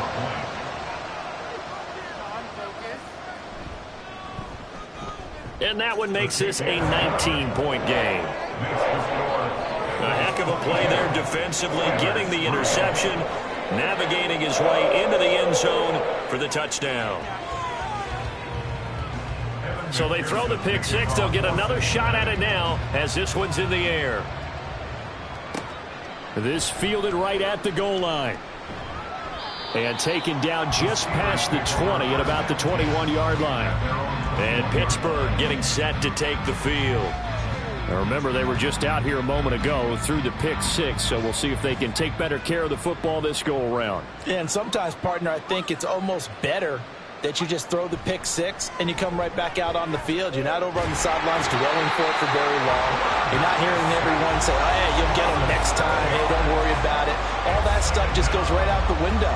You're right back out on the field with a chance to atone. Don't need it all back at once, but you figure they're going to need something here. 17 yards to go on second down. Back to throw. Roberts. Oh, the pressure too great, and he goes down once more. The pressure from multiple guys there as they bury him for a big 9-yard loss. So, Brandon, we sat in with a lot of coaches, and when they talk about things they want to accomplish offensively, I'm not sure that sack and sack are on their play sheet.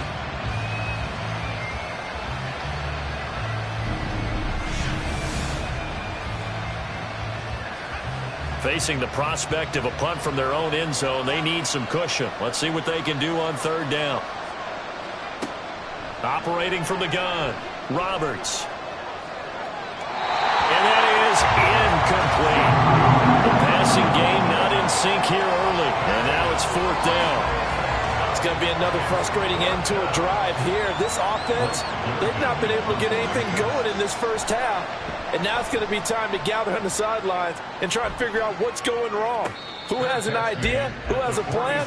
Time to implement it. So a change of possession here on the punt. And the Bengals take over, 1st and 10.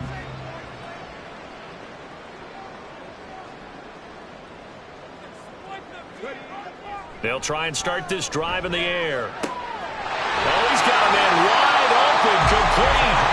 And he takes this one down almost all the way to the 30. A well-executed 22-yard gain. And defensively, they were in zone coverage there. Do you have to be a little careful? You're losing, playing against a good quarterback like he is. to not play too much zone? Yeah, you have to be careful about how much time you're giving up. I think it's a good point you just brought up. So maybe if you still want to play zone, you go to a zone blitz scheme, and you can drop anyone. That to the sideline, and it's intercepted. And the Steelers are going to take over at their own 30-yard line. So really the first speed bump that this offense has encountered. They'd had the rule of the roost here in this first half, but now slowed up just a bit by the interception. And there's a chance that that's a wake-up call for them because you don't want to go on autopilot too early. That team on defense is capable of making some plays similar to the one they made right there. And Pittsburgh getting set to take the field. Over on the sideline, hoping to hit that reset button between possessions. Last time out, they had to punt it away. This time hoping to finish this thing off in the end zone. Evades the tackler, and now some space. There he goes, right side. And into the end zone. Touchdown, Pittsburgh. A big play there. His second rushing touchdown on the year. And the Steelers are able to strike quickly here as they are in for 6. They blitzed defensively there, but he was able to slip through that first layer, and then he was gone. I think they won the leverage game, didn't they? Yes. Right? They saw the blitz coming. They got to him a little bit, but they leveraged it perfectly and found not just a crease, a gigantic hole. And off he goes, and he's still going all the way to the end zone. Now the extra point. And he's got it. That makes our score now 22-10. Well, I'm not sure if they drew that play up to score, but it scored indeed. One play on the ground and into the end zone for 6. And he'll get it up past the 20 to about the 22. Now this Bengals offensive unit ready to see what they can do here. Well, still early in this one, Charles, but the last time this offense was out there, they threw their first interception of the ball game, so trying to avoid repeating that mistake here on this drive. And to put a positive spin on it, at least it happened in the first half and not in a close game in the fourth quarter, but you're absolutely right, partner. One of the last things this offensive quarterback has to witness again in this game. Kind of an obvious question, Charles, but anything you try to avoid after your first pick, or you say it's one interception, we're still in the first half, I'm going to do the same thing? I think you want to avoid playing scared, and put it into the mind of the quarterback that you've lost confidence in him. Make sure you get some throws that he's going to be able to complete, make him feel good about himself, and continue to run your offense.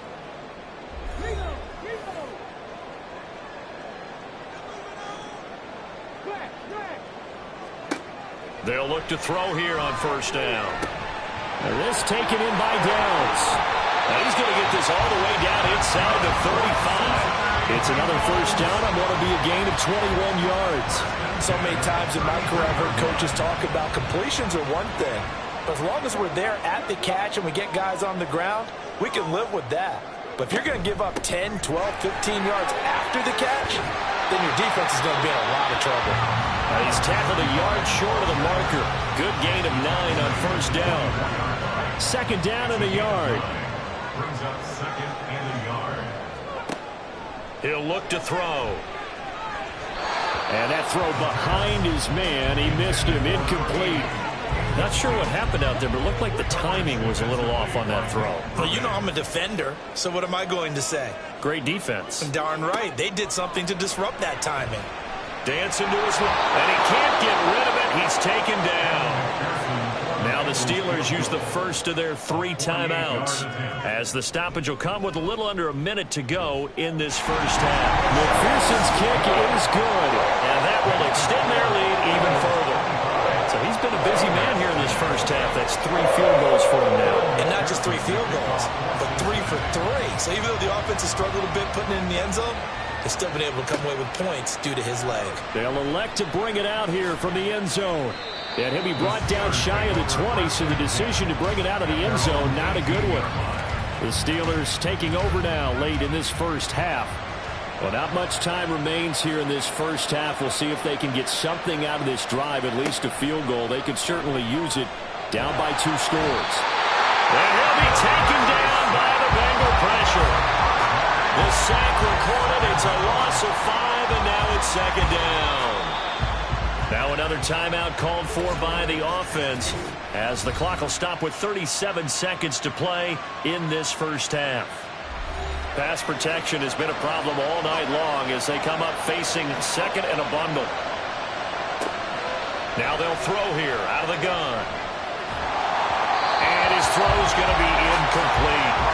And this drive is almost over before it began thanks to a great defensive effort. Sack on first down, followed by an incompletion. One more good rep, and they get off the field.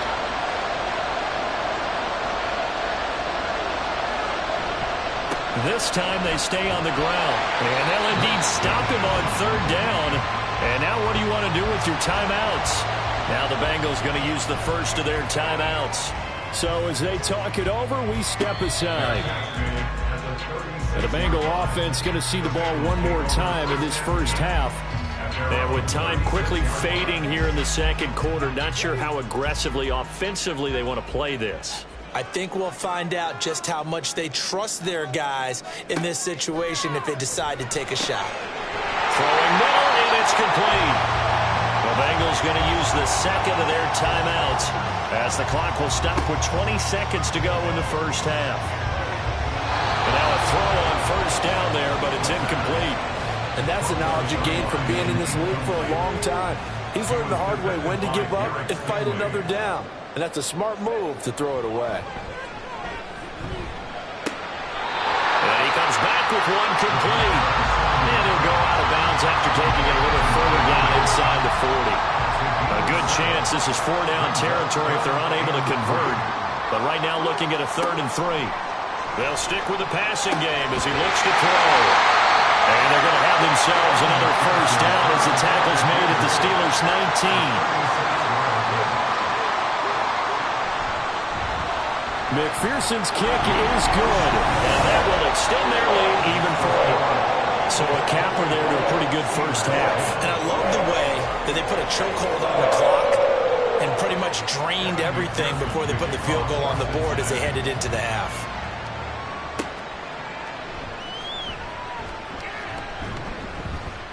Still fighting for more.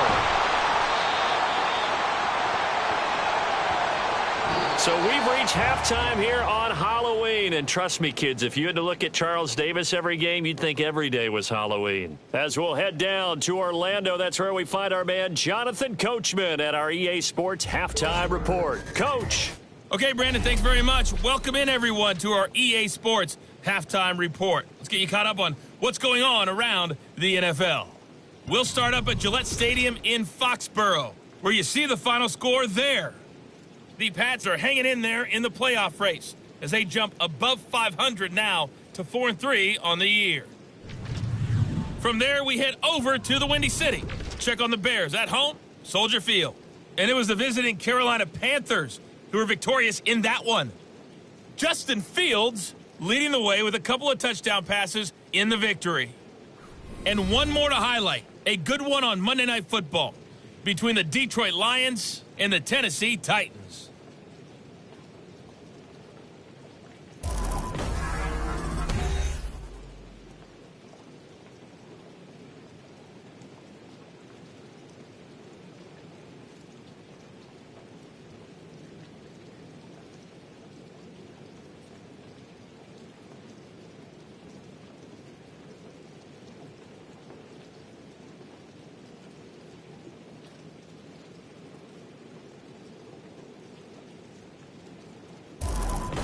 All right, Coach, thanks very much. Fine work as always as we welcome you back for quarter number 3. Forecast calling for more of the same. The rain set to continue as we are underway in the second half. And this will not be returned, so the second half begins with a touchback. The Steeler offense now with a football first here to begin the third quarter. Well, they look up at the scoreboard facing that deficit. A 3-score game, Charles, but look, there's plenty of time to go here. The old football cliche that comes to my mind is you can't get it all back at once. They probably need something, though, out of this drive, at least 3 points. Are you trying to say that there's no 3-score drive on that play sheet for any of those coordinators? They just don't have it, right? You're trying to get it all back. You know you can't get it back in one drive. But maybe cut into it a little bit as you just suggested. Try and create a little bit of momentum, a little bit of a spark, and then maybe that'll carry over. This offense in desperate need of a conversion as they come up on third down. Operating from the gun, Roberts. And that will be incomplete. Well, if they have any designs of getting back into this football game in the second half, they're going to need to be much sharper offensively than they were on this opening possession. Not much happening here, and it'll lead to a 4th down. He's averaging just under 50 yards a punt as he gets this away. And he fields it cleanly. It's a 39-yard punt, 8 on the return, and the Bengals will take over here 1st and 10. So here are the Bengals now as they get their first possession of this second half. Good starting field position for them as they come up 1st and 10 at their 38.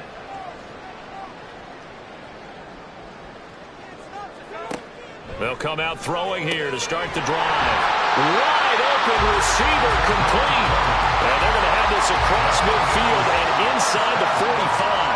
An ideal beginning of the drive there as they'll get 20 and a 1st down. That's another beautiful throw right there. It gets it to his man right in stride. And I think that throw kind of exemplifies what we've seen from this offense throughout this game. They've been in rhythm. They've been sharp. They've been on it. And they pick up another 1st down there. Back to throw now on 1st down. And he's going to get this down near the 30-yard line. 13 yards as they've got the connection working. His 2nd catch in a row, 1st down.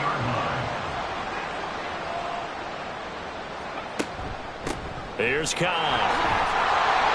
And he's going to get this one down to the 30. Credit him with a 1-yard gain there to make it 2nd and 9. 1-yard gain brings up 2nd and 9.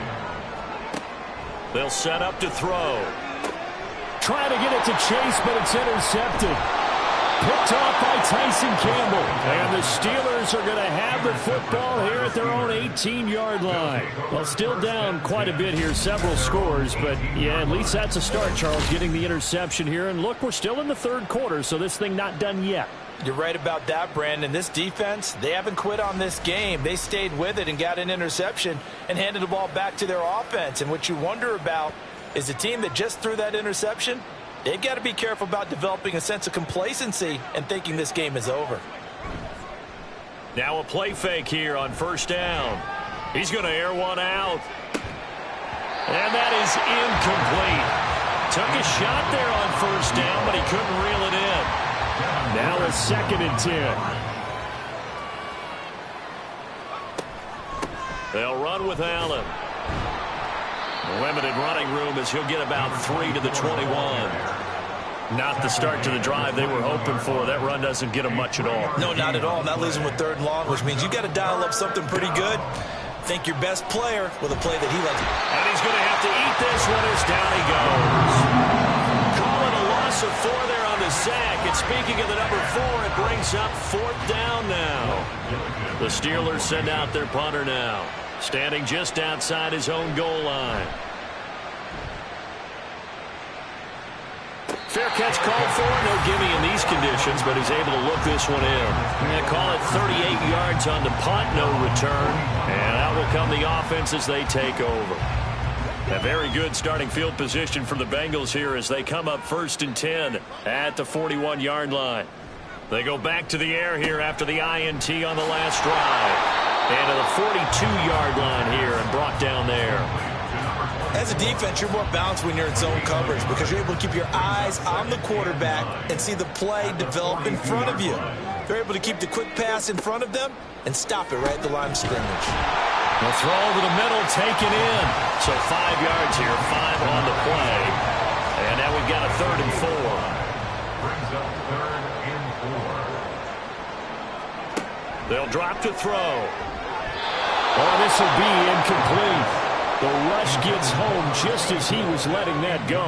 That could have been worse. Instead, it's 4th down. The Bengals bring out their punter now as he'll kick it away for the 2nd time. And he'll get off a fairly short kick here as this is toward the sideline. And this is going to be ruled out, I think, just inside the 20. Yes, it will. Side judge calls it at the 19-yard line. And the Steelers set to take the field. I kind of feel like they've reached a do-or-die point in this game, Charles. If they're going to try to pull off an impressive comeback, it has to start right here, right now. Yeah, now they've got a final chance to get out of this situation, but they also understand they've got to move the ball and move it fast. In addition, they need to save as much time so they can get 2 more possessions. Now Roberts off the play fake. They follow up the gain of 2 with a gain of 1 that time. Oh, it's time to give a little credit there to the defense. They played that very well because it was a drag route, and he ran a little shallower than normal as he worked straight across the field. He was hoping he'd get lost behind the... Nowhere to go here. He lost the football, and the Bengals grab it, and they will have the football deep in enemy territory all the way at the 10-yard line. That feels like an accumulation of the pressure we've seen all game. I mean, he's been on the turf a whole lot because of sacks. Eventually, something else happens as well, and this time it was a turnover. Yeah, caught up to him.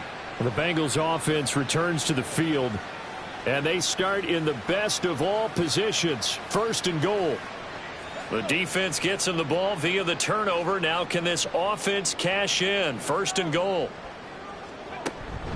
They'll run with Cobb. He pushes forward for maybe 3 down to the 6-yard line. Not a big run on the first play of the drive, but that doesn't necessarily mean it was a bad play. Sometimes you're just trying to settle in, get your guys a little bit of contact, and get things moving.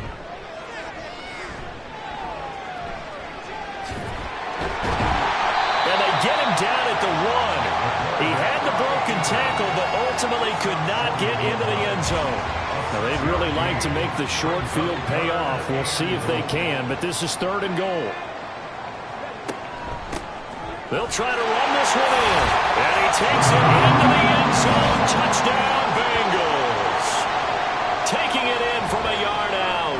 And the Bengals take the forced fumble and convert it into 6 points.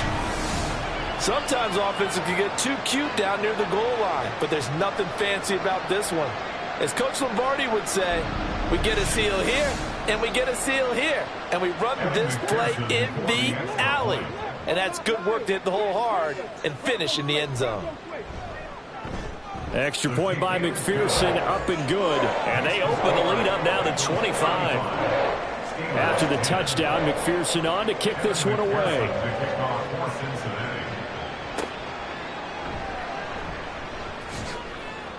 And he'll be brought down right on the chalk of the 20. The Steelers ready to take over on offense. Well, we haven't exactly been treated to a nail-biter in this one, CD, and if they cannot score here, this one's pretty much all but over.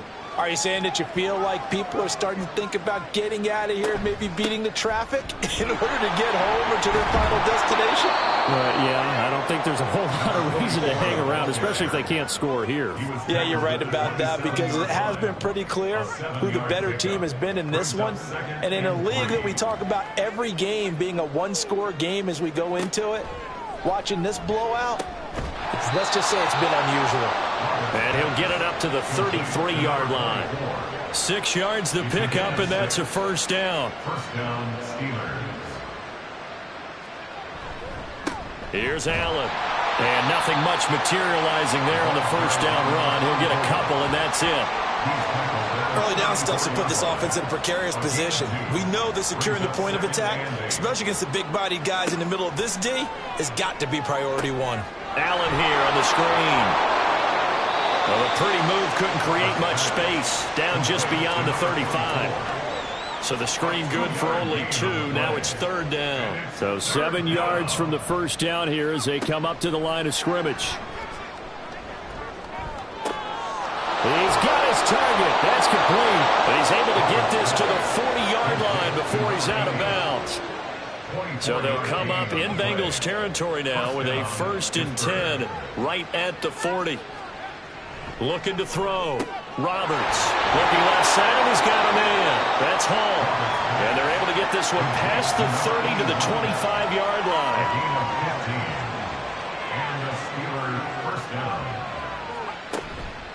Now a carry for Allen. And he's going to be met at the line of scrimmage and taken down. Officially no gain on the play, and it's 2nd down. 2nd and 10 at the 25-yard line.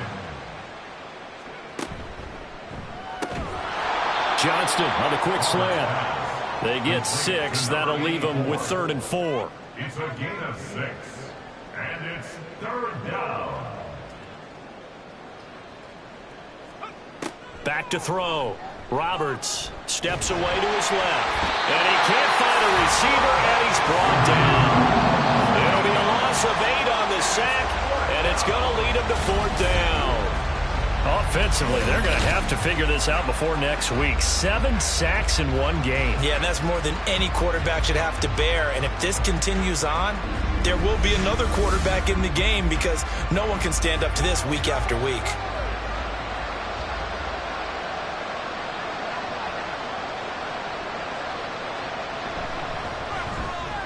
And his kick is gone. And they're back within 3 scores as it's now a 22-point game. So the 3 points there, and CD, that helps him inch a bit closer. Yeah, partner, when you're losing, any points you see go on the board in your favor, you're happy to take them.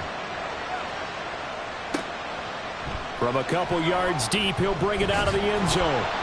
And ultimately cannot get this out to the 25-yard line as he's dropped at the 23. Now the Cincinnati offense ready to see what they can do here. And now you've got the clock winding down here in the 3rd quarter. You're 3 scores to the good. What's your approach on this drive? Too early to fully commit to playing the clock game. Yet at the same time, you're also not going pell-mell like you would in 2-minute offense. This is what NFL offenses call 4-minute football. Take the clock out of the game a little bit, wind it down, but at the same time, keep advancing the ball down the field. And here's a throw right side, taken in by his tight end. And he takes us up to the 40-yard line before being corralled.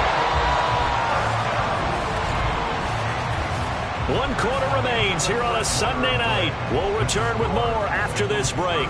You're watching the NFL on EA Sports. Back now in Cincinnati. A lot of happy faces in the crowd at this point as their guys have a big lead here to start quarter number 4. On 1st down. Downing to the 43, 2nd down. Brandon, I've got to think this offensive line has got some smiles on its faces. And I know it sounds crazy, but they practiced for this back in training camp. They knew they'd be in situations where it'd be extra defenders in the box coming after them, trying to keep them from locking down a game. Right now, they want to show the world they're up to the challenge. The offense on 3rd down tonight, they've hit on half of them, 5 for 10. This time they face a 3rd and 2. That is caught, and he is going to have a Bengals 1st down as they convert on 3rd and 3 with a nice gain of 7 yards.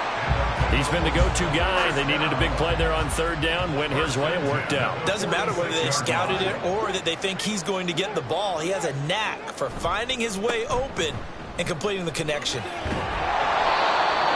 Just a yard on the 1st down carry, so it's 2nd and 9. But you know that old expression, it's not my night?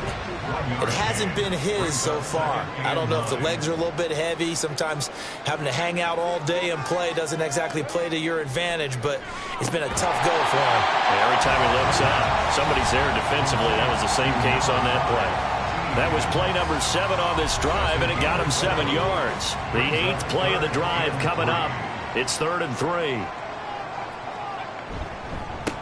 Now a handoff up the middle.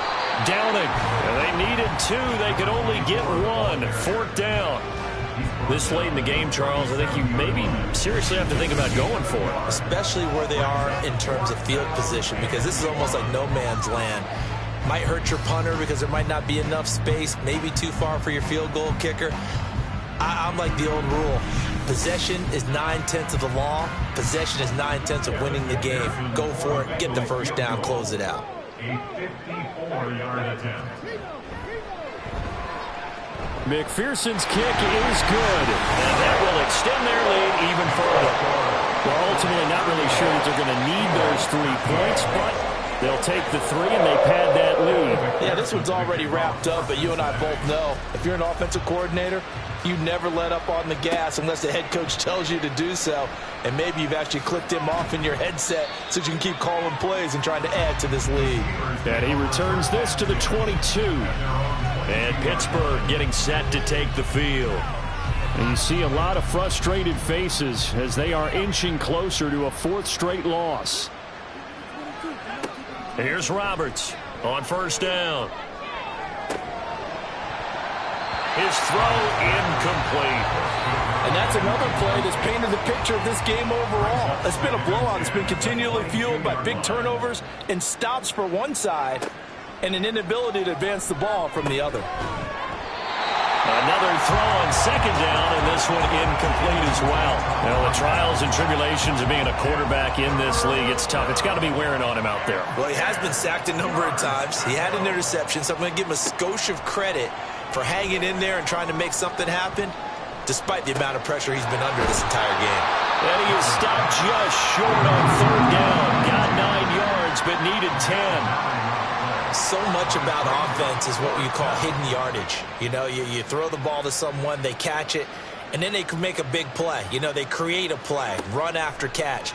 They did a really nice job there of limiting that and keeping them from a first down. Yeah, stopped him in his tracks. Now they go for it on fourth, but this one is going to wind up incomplete. That's another mistake there on the drop pass on fourth, and we've seen him do things like this all game. It's not hard to figure out why they're down by that deficit. They haven't made plays that are going to keep them in the game or win the game all game long. That's another example right there.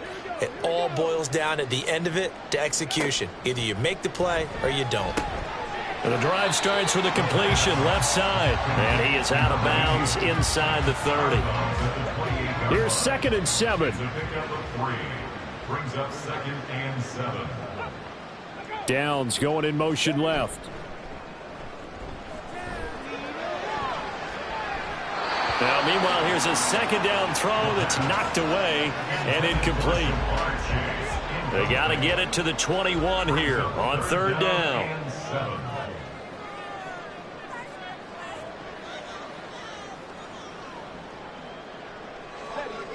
They'll look to throw here. Able to find Higgins. And he will not make it to that imaginary yellow line as they get him to the ground at about the 23. It'll be a gain of 5, and that's going to make it fourth down. For the field goal, a 40-yard attempt.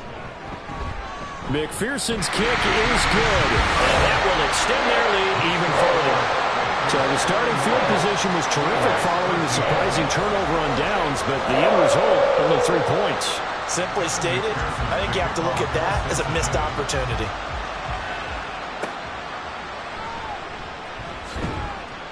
And he will make it to the 20-yard line and no further. Out comes the Steeler offense now, ready to see what they can do here. Well, we said it at halftime that they would need a nearly perfect second half to erase that deficit that they were facing, CD. But unfortunately, the second half has pretty much been a carbon copy of the first. Yeah, that early lead was almost insurmountable the way their opponent was playing. And, partner, they do have some good news, though. This one is getting close to being over, and they can try and hit the reset button starting tomorrow. Here's a 2nd and 5 now from the 25. Looking to throw. Roberts. Flushed out right. Nothing open downfield. He keeps it himself for 11 and a first down. He certainly isn't looking at the scoreboard out there because, to me, all he's concerned about is analyzing the field and making most of the time left in this game. Deficit's still there, but he's starting to hit them with some big plays. Throwing on first down, but this one winds up to be incomplete. They'll try again from the 36 on 2nd and 10. Back to throw. Roberts. Now throw right side here, going to be incomplete. At this point in the game, they've got to continue to try anything they can. They're still working at it, even though this one feels like a lost cause. Roberts now to throw on third down. The Bengal pressure gets him that time. Down he goes. And the defense coming through on third down. A loss of 7 to bring up fourth.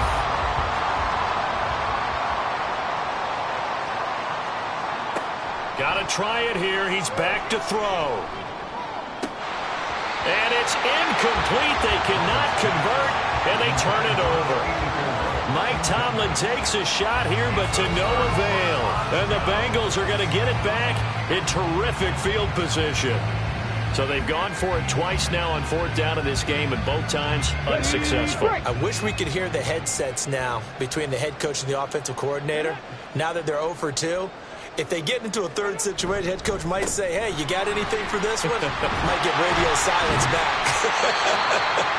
And he's able to work his way down inside the red zone to the 19-yard line. And we got a pause following the play because it appears a member of the Bengals in some discomfort. Hopefully, obviously nothing serious here. Medical staff, though, going to take a peek, and we'll take a break. On first down, he'll drop to throw. And he's going to get a solid gain of 9 before being brought down. Second and right at a yard. A gain of 9 brings up second and 1. Back to throw. Over the middle, complete. It's Bryant. It's a 3-yard pickup, and that sets up a first and goal. First and goal at the 7-yard line. And he's got his man in stride, complete. 3 yards is the gain that time, second and goal. A gain of 3 brings up second and goal at the 4-yard line. They'll try and run some clock here as they keep it on the ground. And he will take it on in for the Bengals touchdown. A great play there. With his second TD of the game, his 6th on the year. And the Bengals start to open this lead even wider here in the 4th. Well, this offensive line has really stepped up to the challenge here because those Mastodons, they've been sensational clearing holes all game long. And this is great work down here near the goal line to give their back the space he needs to work his way into the end zone. Extra point by McPherson, up and good. And this one was over a while ago as they just add on to that big lead. Taken at the goal line. And not much happening on the return as he'll get this to about the 23. And Pittsburgh getting set to take the field. Charles, we know that this offense is aggressive. We saw that last drive. They went for it on 4th down, didn't get it. Then they give up the touchdown. So now you feel like they really need to respond here. They certainly do, but let's face it. Sometimes when you take that risk, you understand if you fail, a little more onus goes back on your ball club to try and pick themselves back up. So now 2nd and 10 after the incompletion on 1st down. To throw again, Roberts. Oh, he tries to force it in, and it's intercepted. And he's going to return it to the 21-yard line. Well, they've got the huge lead now. They have another interception on the defensive side. Seems like everything they touch in this one, Charles, turns to gold. And they have to be awfully happy right there to get what appears to be one more for the road. It helps seal away one of their best efforts of the season. The Bengal offense now gets set to head back out onto the field. And after the interception, they are sitting in an even better spot with the ball and a comfortable 4th quarter lead. They'll come out throwing here on 1st down. This will be incomplete. Oh, a dream chance for a D lineman, but he couldn't pull that one in. From the 21, it's 2nd and 10.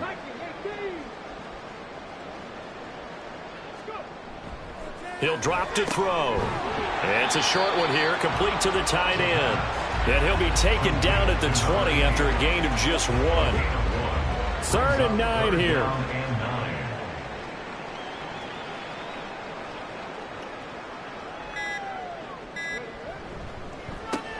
And he'll find Chase on the right side, complete. And he's going to be taken down short of the 1st, right around the 15-yard line. Give him a gain of 5 on the completion. And that'll bring up 4th down. Just 2 minutes remaining here in the 4th quarter of what has been a one-sided affair. So the Bengals in possession of the football here as we get you reset.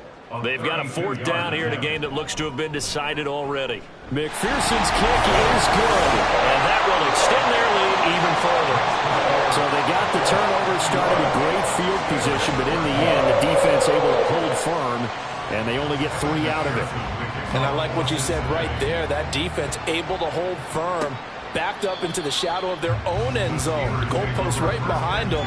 They had to make sure they didn't give up the 6. And, boy, they came through in a big way. To them, even though they gave up 3, that's a win for their side.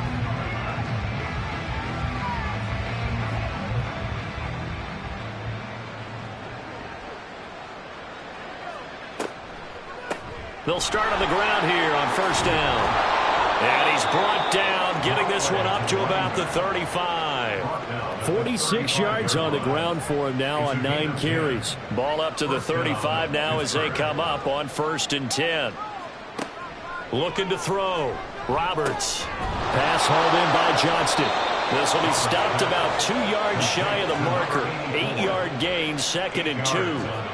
2nd and a couple. And 2 at the 43-yard line.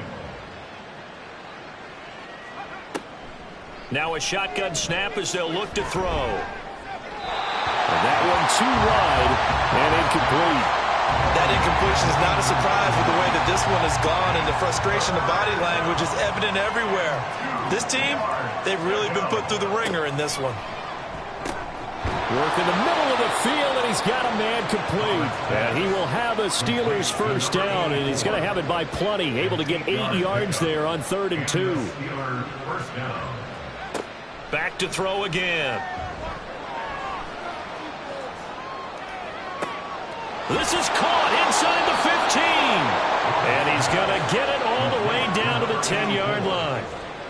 So now following the big play, they've got a 1st and goal all the way down at the 10.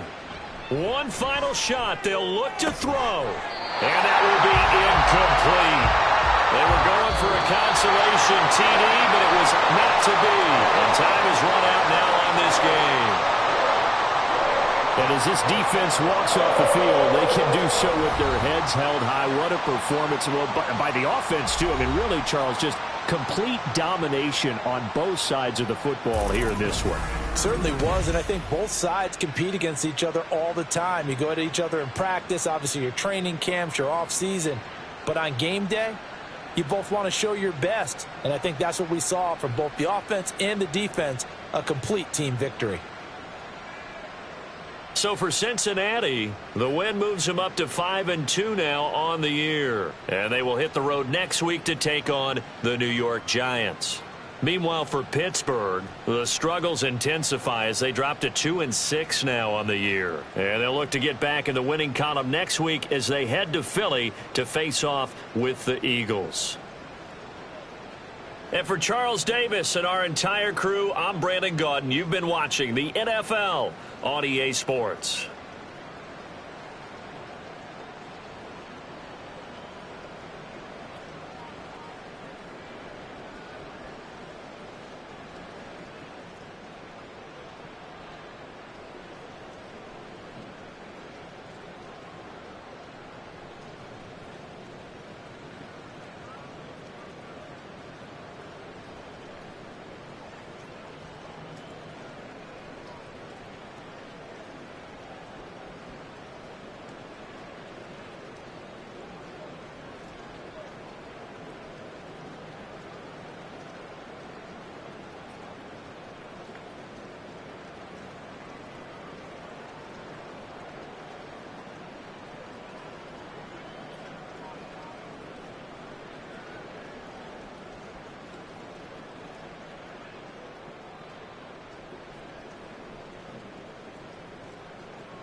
It's Week 8 of the National Football League, and we'll see Tylan Wallace.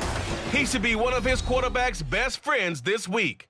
It's the Ravens and the Browns, and it kicks off next on Madden NFL 24.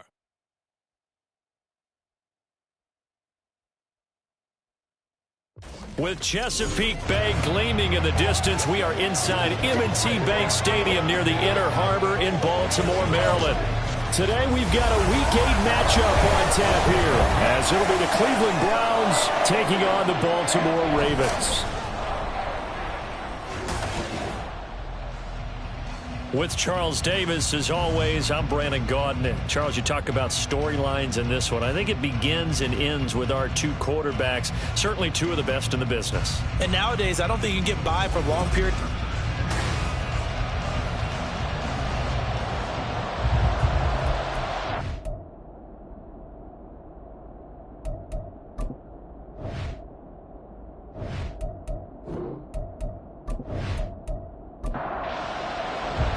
Lurching closer toward the midway point of this NFL season, and we're underway on EA Sports.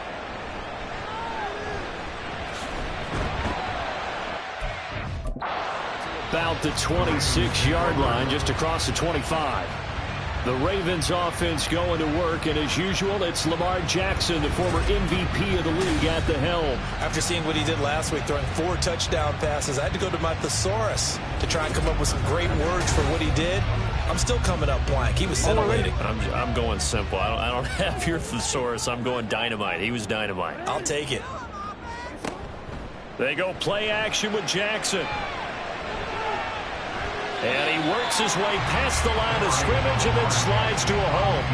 He'll wind up getting a yard on the game's first play. It's second down. At the 27-yard line. Now it's Jackson. This pass out wide to Hall. Call it a gain of 3 on the play, and it brings up 3rd and 5 now. They'll need 5 on this play to move the sticks. Play action. It's Jackson. Going long here for Wallace. And he bats it away, and it falls down incomplete. And that might have been a situation where even though you don't hit on the deep throw, you at least put in the defender's minds early in the game that we're going to press the ball deep against your secondary. And that can have a ripple effect on how they function throughout. Fielded at the 20. An 8-yard return there after a punt of 47. And the Browns will take over 1st and 10. So out comes this offense to take over for the first time. They will be led out by the Heisman Trophy winner from 2018, drafted #1 overall the subsequent year, Kyler Murray. And I thought it was a really nice performance last week by him. 3 touchdown passes. I think that signifies exactly what he was getting done. He did have the 1 interception. But that's the ratio you say you're okay with. If you go 3 to 1, you're going to be pretty happy over the course of the season. And let's face it, he'll never blame the receiver publicly. But behind closed doors, he probably told his agent, hey, what's the deal? I should have had a perfect game.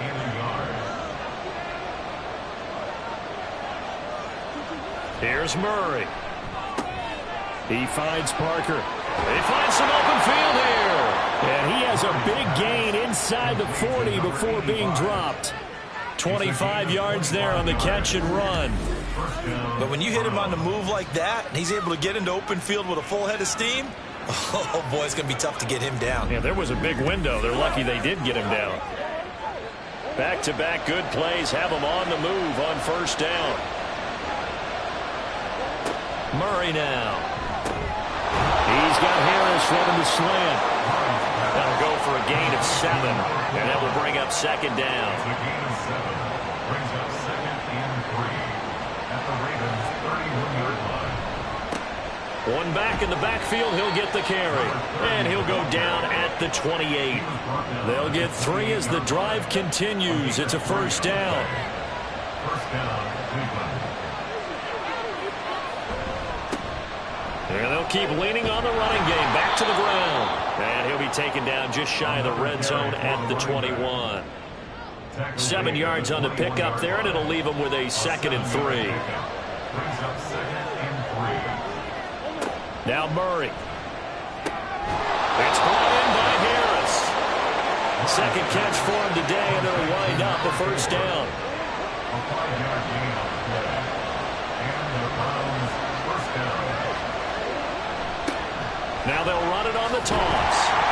And he is going to lose yardage here. They'll lose a yard there, and it's 2nd and 11. This defense is a difficult one to prepare for, one of the best in the league. They'll come at you from all angles, and they did a nice job there stopping him for a loss.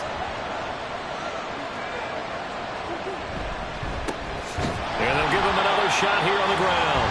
And this one also slow in developing as he's maybe getting back here to the line of scrimmage, but not much more than that. Here's Murray. And he knocks the ball away, and it falls incomplete. Haven't met a corner that's worth his salt yet that ever admits to worrying about man coverage. How about the play there, breaking that pass up?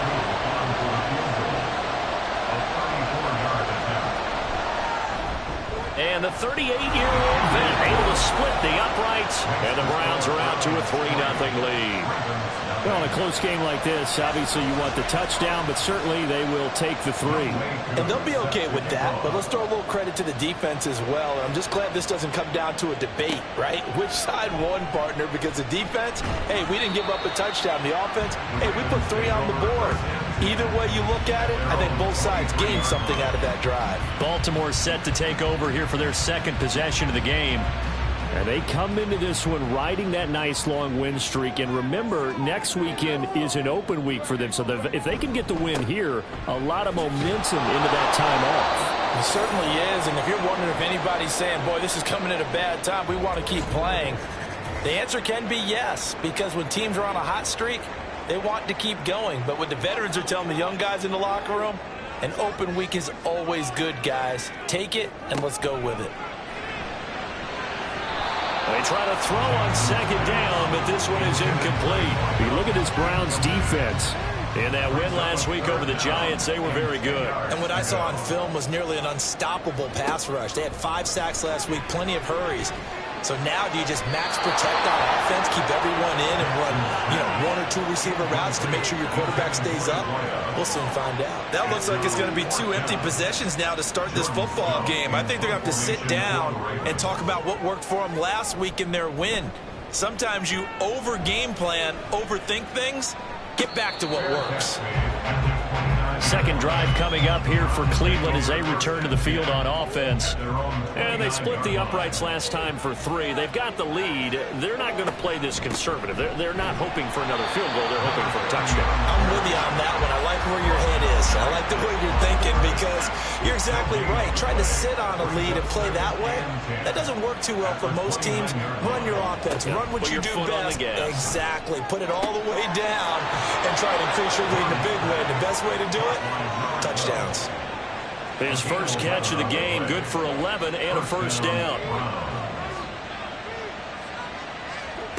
Throwing now is Murray.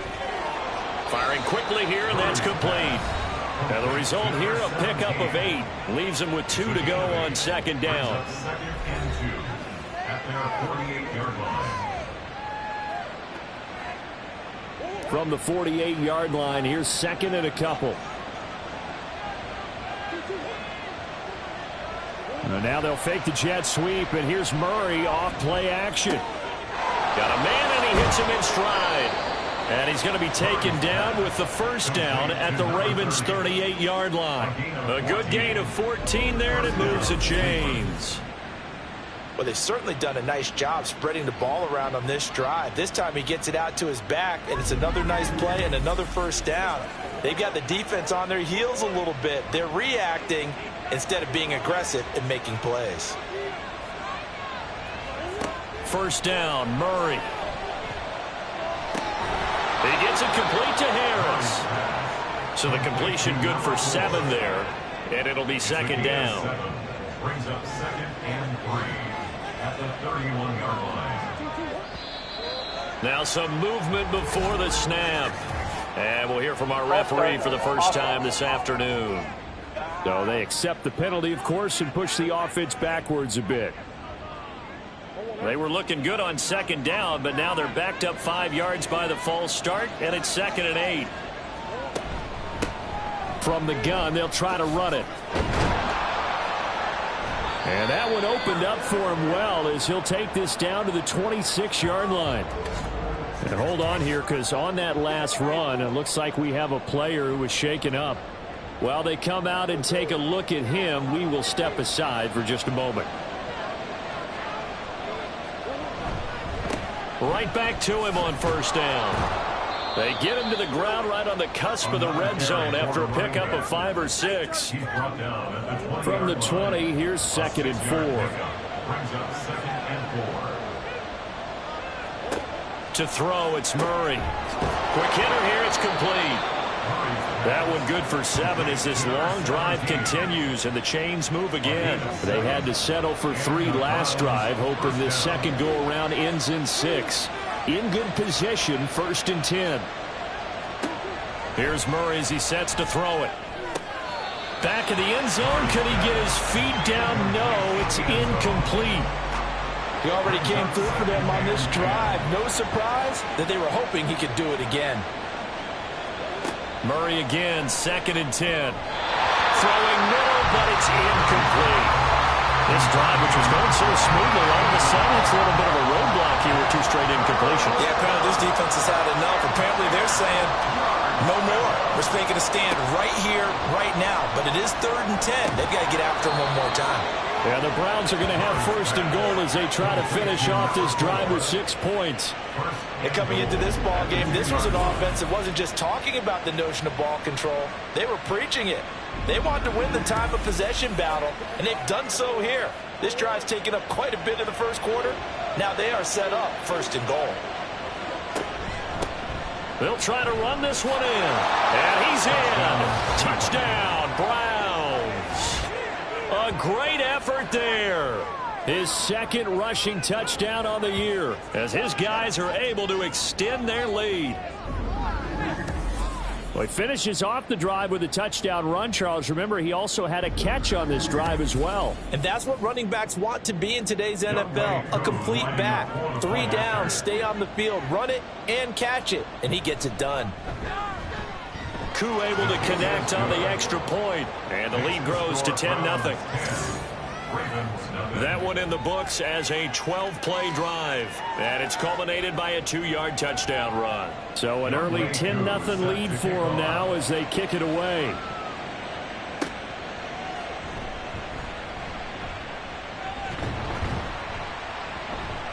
And a nice return sets him up pretty good here right at the 30-yard line. And Baltimore's offense set for this next possession. Well, partner, fast forward with me for a second. Remember, next week they have the open week, so they're going to get some extended rest. Does that change how they manage the rest of this one? I think it does a little bit, but not by too much, because you're right. You get the extra rest, you get a chance to heal up and kind of, do a little bit of a reset for this team.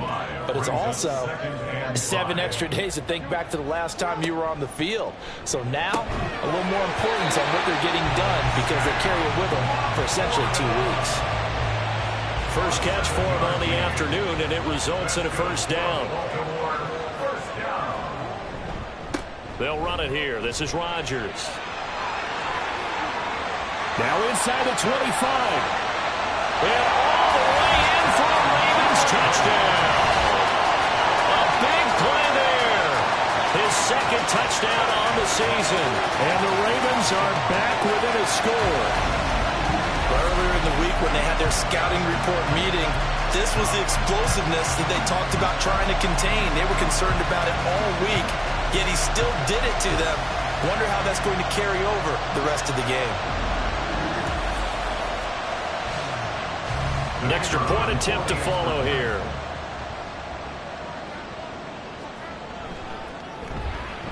And they're back within a field goal. It's 10-7 now. Scoring summary, 3-play drive, and a pretty good run there in the end to top it off. So just a 3-point game now as they send this one away.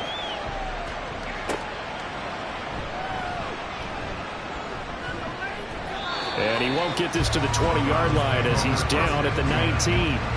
The Browns offense heading back out to take possession. This drive here beginning probably with a pair of motivated groups. Remember, the offense scored a touchdown on their last time out, looking to repeat that in Charles's defense. They were very frustrated after giving up 6 the last time on the field. And frankly, it's just a battle of wills in a lot of ways because they're both motivated. They both game plan for this drive, and they both have specific outcomes in mind. To me, it just comes down to who can execute better and which side can step up and assert its will over the other. Back to the air on second down, it's Murray. Oh, he's got him in wide open, complete. And he's taken down, but able to slip across the 35.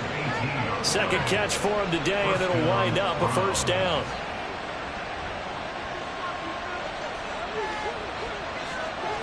Murray now on first down. Harris has it over the middle. And he'll be taken down as that will take us to the end of the first quarter of play. 10-7 our score after 1 right here on EA Sports. The start of the second quarter, and it's the Browns in control of the football as they've got it with a 2nd and 4 coming up. Meanwhile, this one knocked down in the backfield. It's incomplete. Really nice play by the guys on the defensive side of the ball, but for the guys on the offensive line, they're doing a nice job of trying to protect their passer. But when a guy hops in the air and goes airborne to try... And Murray in trouble here, and down he goes. They bring the man off the corner that time, and he gets home for a loss of 6. The Browns send out their punter now as he's on to punt for the first time this afternoon. He was only asked to punt once in the victory last week as he sends this one away. Taking it about the 16. Muscles him off. There he goes left side. And all the way in for a Ravens touchdown. That'll go down as is an 84-yard punt return, and the Ravens have taken the lead. When you've got a guy that fast back there to receive punts, that's a nightmare for the guy game planning, the special teams coach. It's also a nightmare for the punter. Sometimes they get so nervous that they hit the ball and kick it right to him. Now they'll line up to kick the extra point.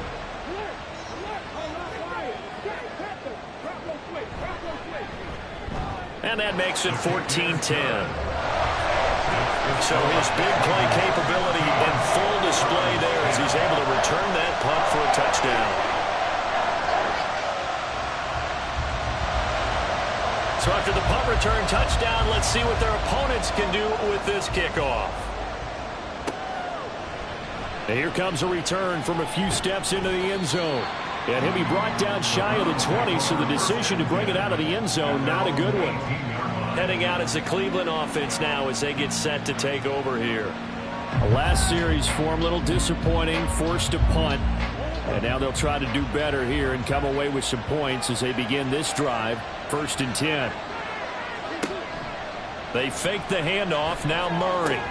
He finds his man complete. That's Harris. And he's going to get this one across the 30-yard line. And now timeout is whistled as it appears there's a Brown shaken up on the play. The medical staff will attend to him, and we will step aside. Now this is going to be a quarterback draw. And he went nowhere. He'll lose yardage back to the 29. A loss of a full 3 yards, and now it's 2nd down.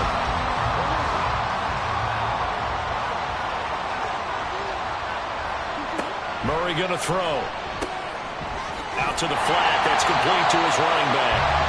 And they take him down, losing yardage back at the 27. It'll be a loss of 2, maybe 3 on the play. And they're going to face an uphill battle here on 3rd and long. To throw is Murray. And the Raven pressure too much. Down he goes. Travis Jones able to record his 5th sack of the season. The Browns send out their punter now. Remember, his first attempt was returned for a touchdown. 46 on his first kick. This one in that neighborhood as well. Taken from just outside the 30. A nice return there of 11 to help mitigate a good punt. And the Ravens, they'll take over. So here are the Ravens to take over on offense. They're working on a 4-game winning streak, and they lead this one as well right now as they start 1st and 10.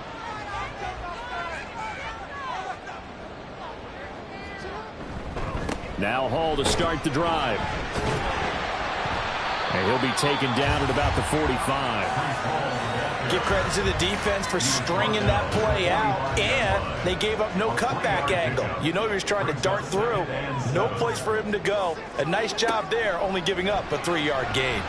Being chased, and he can't find anywhere to go with it, and he goes down.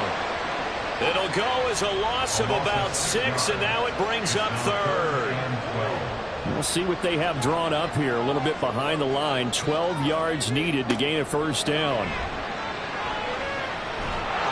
And he's going to go down again. It'll go as a sack, a loss of 3, and in turn, it takes us to a 4th down. Now is the punter, Jordan Stout. He's been a busy man here in this first half as he gets it away. And a fair catch signaled for and taken at about the 18-yard line. A 40-yard punt, no return. And it will be 1st and 10 as they take over.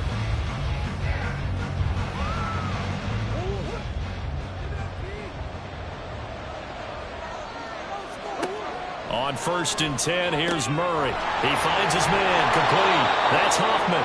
And he'll be dropped at the 36. It's a good gain of 18 on a play that originated back at the 18. And he's the epitome of what we call the move tight end. A guy that you can line up anywhere. In the slot, out wide, in tight. Doesn't really matter because he has such great skills. You want to utilize him in all aspects of your passing offense. And there he was in the slot for the catch. Now he'll dump it underneath to his running back, complete. And to the 42-yard line here and brought down there. Second down and 4. Second and 4 at the 42-yard line. Here's a handoff out of the gun. And tackled down after a gain of 3. Leaves him with 1 yard to go on third down. And hold on here, because on that last run, it looks like we have a player who was shaken up. So as the medical staff takes a look, we'll step aside. Murray to throw on 3rd and 1. He's going to get that to his running back out of the backfield. And he is going to have a Browns first down as they're able to get the third down conversion. So in Raven territory now. Here's a 1st and 10 at the 46. One back in the backfield. He'll get the carry. And they will stop him after a fairly minimal pickup. Just a yard on the pickup there, and it'll bring up a 2nd and 9. Murray now to throw. Nowhere to go here. He lost the football. A lot of bad news on that play for them, wasn't there? Lost the football, lost a lot of yardage, but I think the good news outweighs it. Able to retain possession. That was big for them.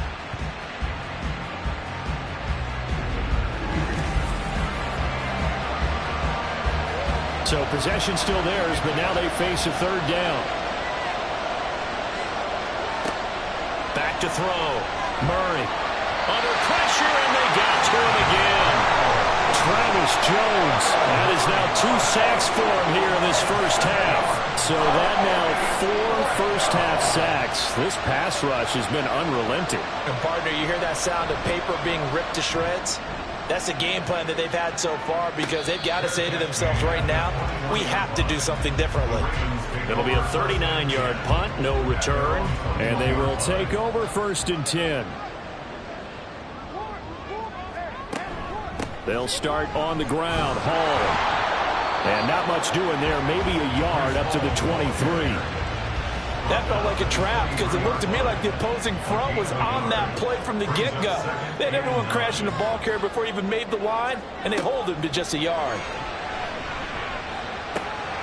Now left side on the swing pass. And up to the 35 before they're able to knock him down. 12 yards to pick up there. Good for a Raven first. Ball up to the 35 now as they come up on 1st and 10. Play action. Now Jackson. A throw taken in by Tyler Wallace. That's good. The completion there for 7 yards. And that's going to bring up 2nd down.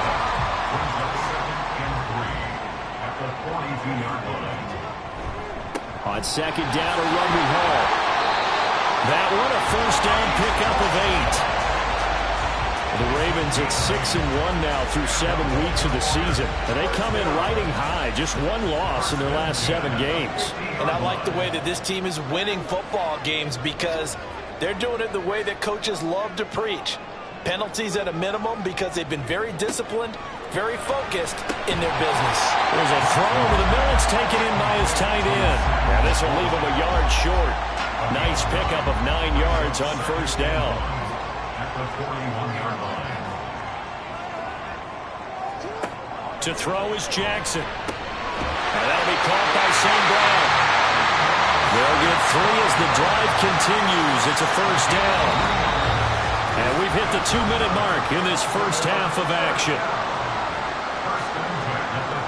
So here's a 1st and 10 at the 38.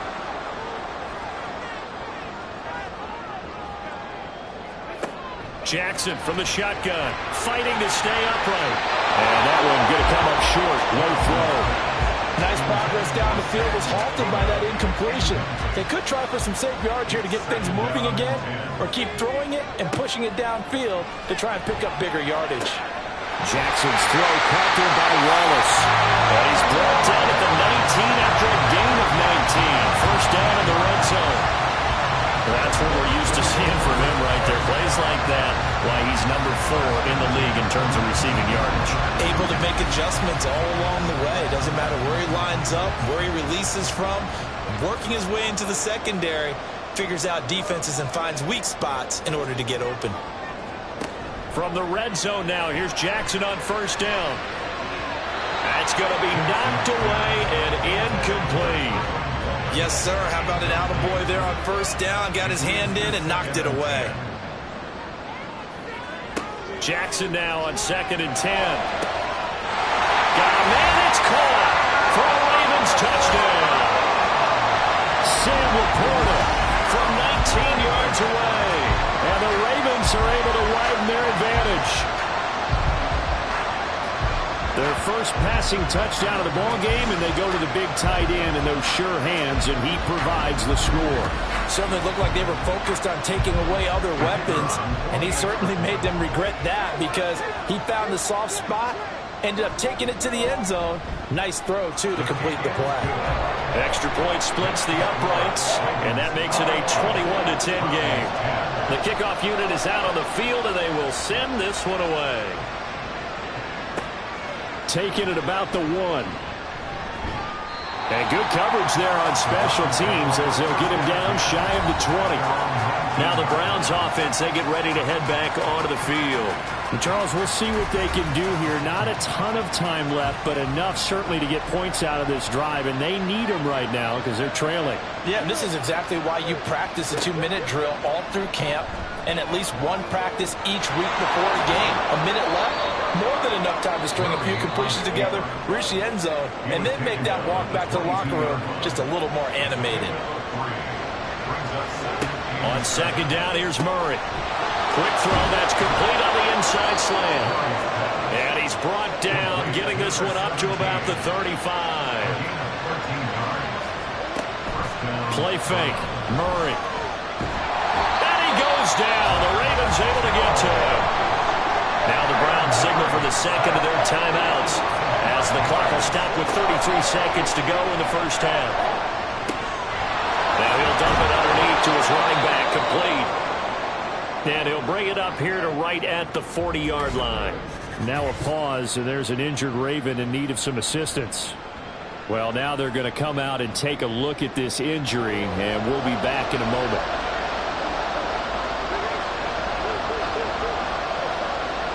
From the gun on 3rd down, Murray.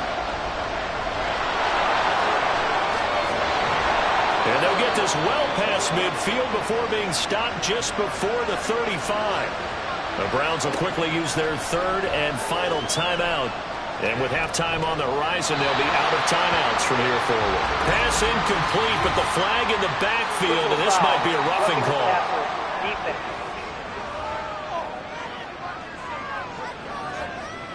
Well, Charles, sometimes we talk about the lengths officials sometimes go to protect star quarterbacks, but that was tough to argue against. Yeah, and I'm sure that everyone's going to say, hey, we're going to administer the penalty the same way for all quarterbacks.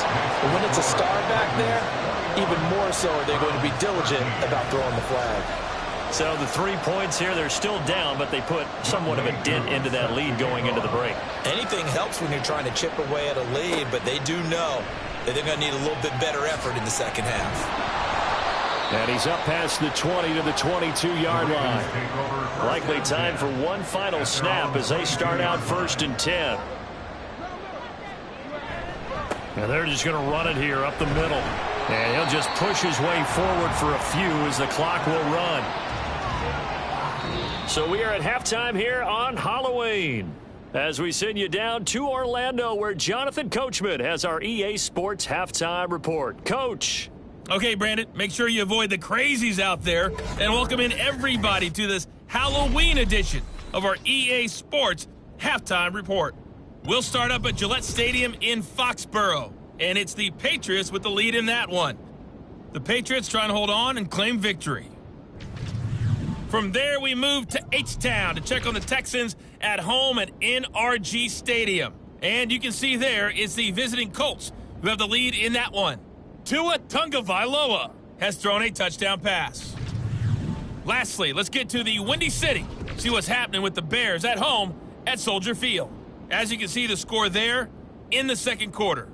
Justin Fields responsible for the lone touchdown in the game thus far as he's thrown a touchdown pass. We saw a terrific first half from the dual-threat quarterback, Lamar Jackson. He was on point throwing a touchdown pass to help his guys take the lead into the break.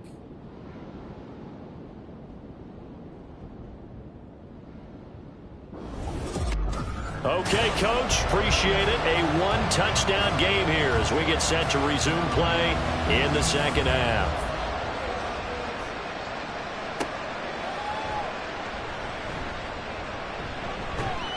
And he's up across the 25 and down at the 28. Here's the Browns offense now getting set to start off this third quarter. But, Charles, we saw a pretty entertaining first half, close ball game. Remember there toward the end of the second quarter, the opposition scored to take the lead. Now we'll see if these guys can get a score of their own to regain that lead. Yeah, they want to have that type of a response, don't they? Because they want to find a way to take control of this ball game one more time. Gauntlet's been thrown down. They want to see if they're ready to answer it. Now Murray throwing on second down. Got his man complete over the middle. It's Hoffman. And they get him down, but not before he takes it across the 40-yard line.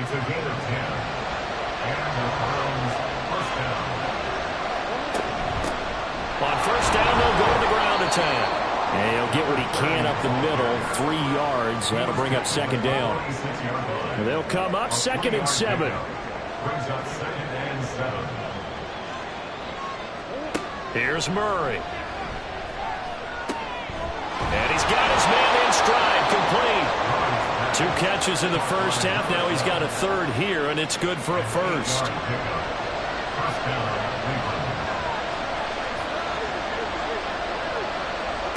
Now Murray. Oh, he rifles one, and that's going to be intercepted. And the Ravens are going to get this back to their own 34-yard line. Tough one there. First drive of the third quarter, throw an interception, and now a chance that they could be in even a bigger hole if they can convert this into points. Yeah, but how good do you feel if you're that defensive coordinator right now? Because you just know that the head coach looked at him and said, turn him loose, big man. And he'd be able to take a few extra chances playing with this type of a lead, and boy, it paid off. Jackson and the Ravens come up now 1st and 10 at the 34. They'll try and start this drive in the air. And that's caught inside the 35. And he'll be out just a yard or two shy of the 30. 33 yards that time.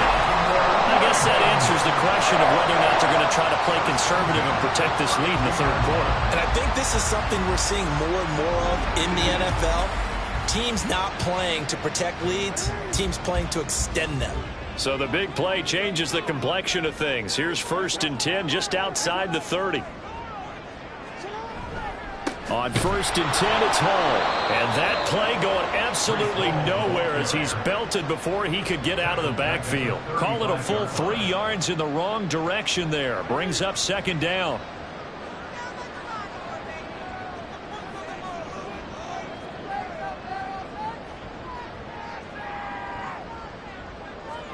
Here's Jackson to throw.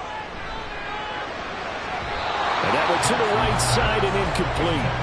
Had the right idea there, trying to throw it to the sideline, but he led him just a little bit too much, trying to get it out to his receiver.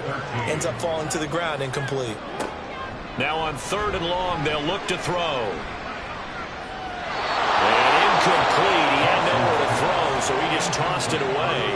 But that brings up 4th. So many times we've seen him try to escape the pocket and do something with his legs, but in this case, the pressure was too intense, and he made the wise choice to just get rid of the football and make sure no one was going to get it.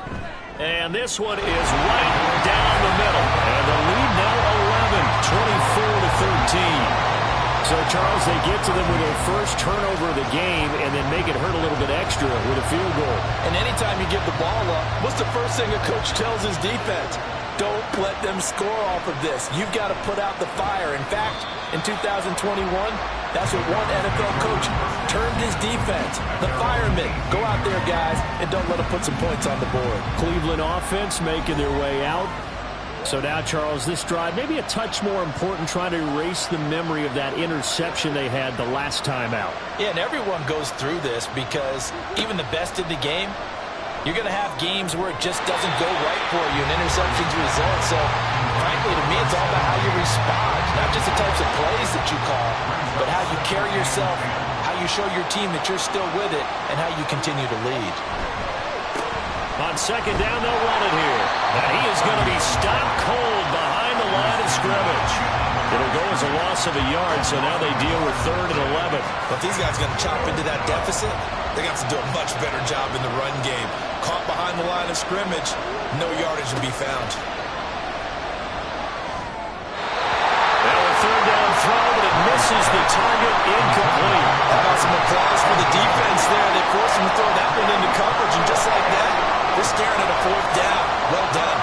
The Browns send out their punter now, as he'll punt it away for the 4th time today. Fair catch called for and made at about the 32-yard line. So possession goes over here on the punt, and the Ravens taking the field. And they're not going to play this conservative, I don't think. They had the field goal last time, and they're up, but they're looking to put a drive in the end zone. Oh, I agree with you totally. No one goes out on the field and says, all right, let's just settle for 3, except in certain situations, trying to ice a game, that sort of deal. Most of the time, it's end zone, and that's what you're thinking, and I believe that's exactly what they're thinking as they begin this one. Yeah, no quarterback ever goes out there saying, hey, let's get 3, right? Not one that I've ever met. Ball again on second down. And he'll get up near the 45. They'll spot it at the 44. They'll get 3 as the drive continues. It's a 1st down. First and 10 at the 44-yard line. Here's Jackson. Short pass here taken in by Laporta. A gain of 3 last play. This time they double it and pick up 6. Brandon, perfect defense in this situation would have meant that there was an incompletion that would have picked it off.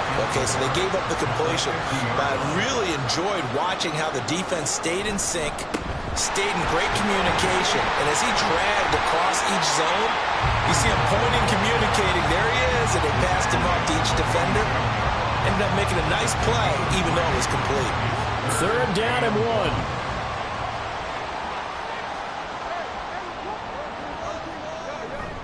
They'll run with Hall. And he has the 1st down yardage before they bring him down right at the 45. In the first half, he was held in check on the ground, but despite that lack of production, they still have the lead. Yeah, and they've got to feel fortunate about that. If they could actually get production from their lead horse, that would help open up this offense and widen this margin, too.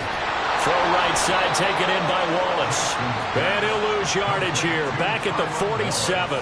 The completion, but they go in the wrong direction. A loss of yards, and now they're dealing with a 2nd and long.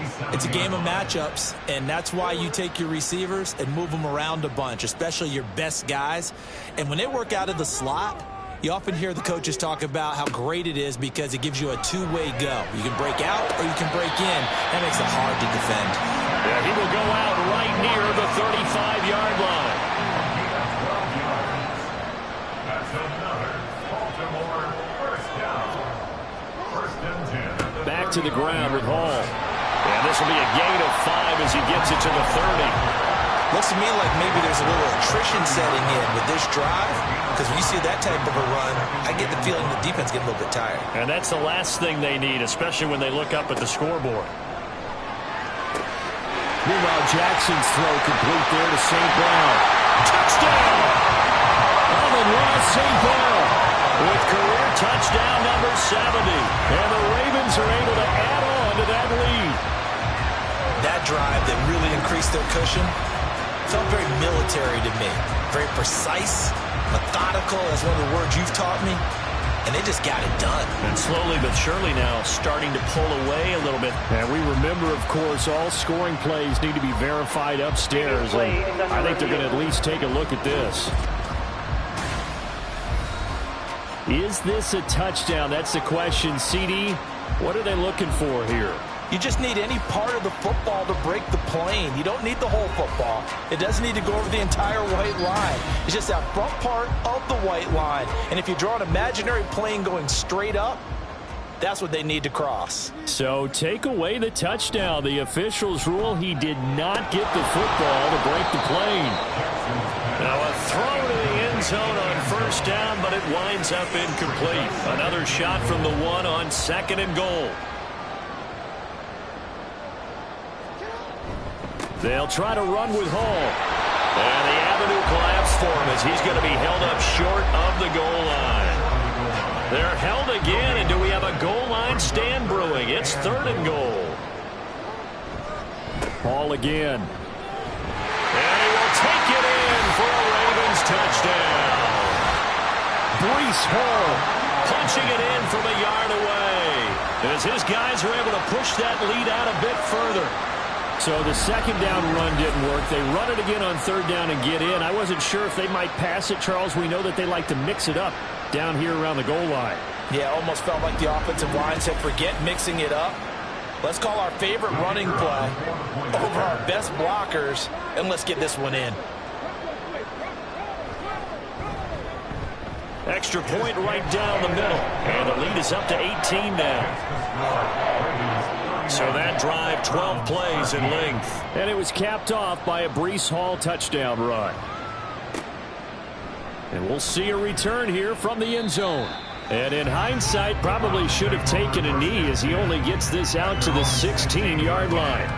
And now Cleveland geared up to take the field.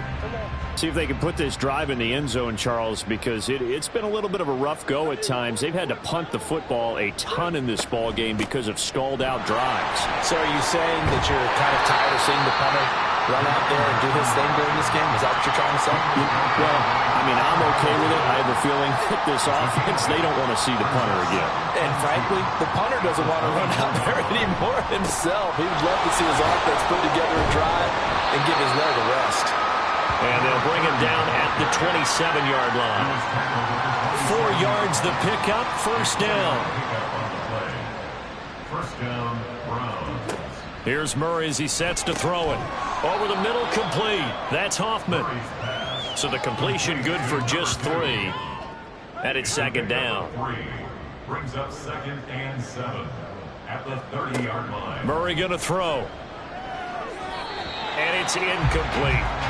When I watched that play, I thought about what my coaches had told me in the past. The biggest teaching point, get your head around. Locate the football so you can make a play on it while it's in the air.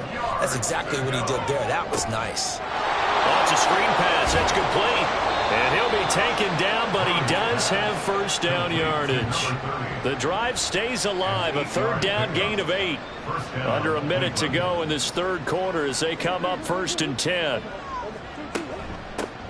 On 1st down, they'll go to the ground attack. And he'll work this forward for about 3 at 2nd down. And now timeout is whistled as it appears there's a Brown shaken up on the play. Well, the medical staff is going to come out here and take a look, and we will take a short break. 2nd and 7.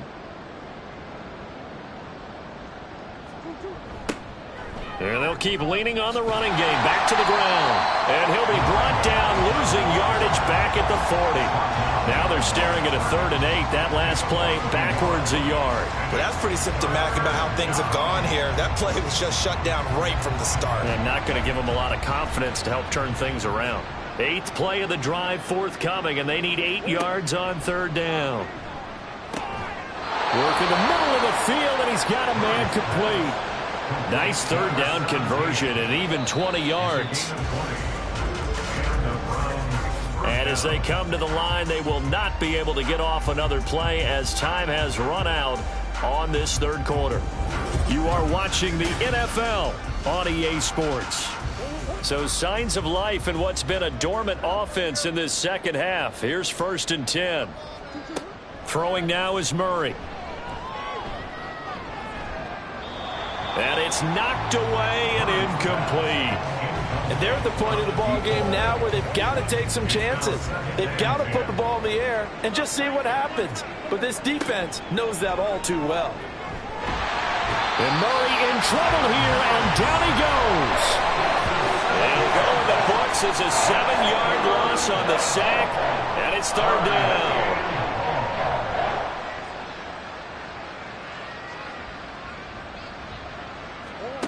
To throw is Murray. They'll try and set up the screen. It's complete. And he's able to break out of 1 tackle, but then quickly brought down. 3 yards, all they could muster there, and it'll bring up 4th down. Good reactions there defensively. That screen was a little slow in developing, and they shut that one down with little gain. Now Murray's got to have this one. Now this thrown deep for Slayton. Oh, he tries to force it in, and it's intercepted. Picked up by Brandon Stevens. Sheds off the tackle. And the Ravens will take over here just shy of the 30.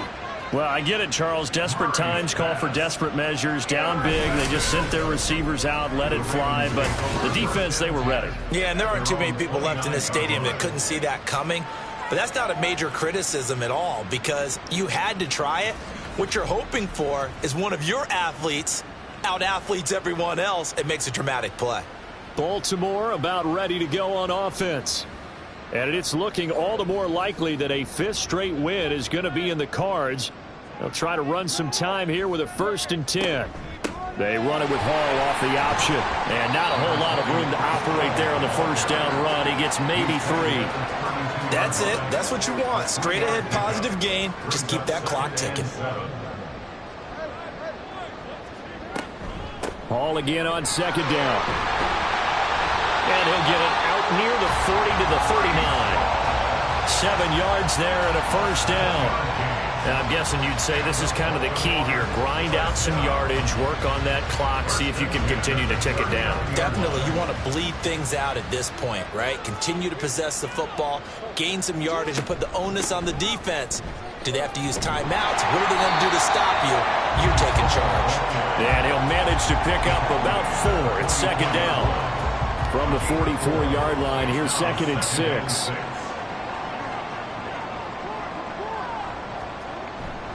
Here's Hall again.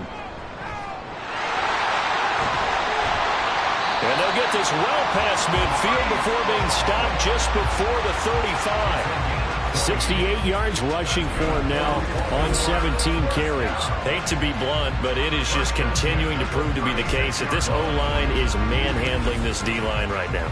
They deserve to roll up their sleeves and show up their biceps because they're doing exactly what you just described, manhandling the defensive front. They've got the leverage, they are powering through, and they're controlling this game.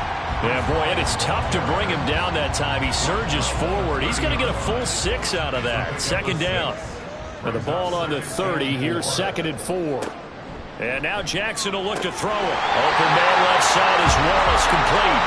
And they're going to have another 1st down as he's going to be tackled at the Browns' 15-yard line.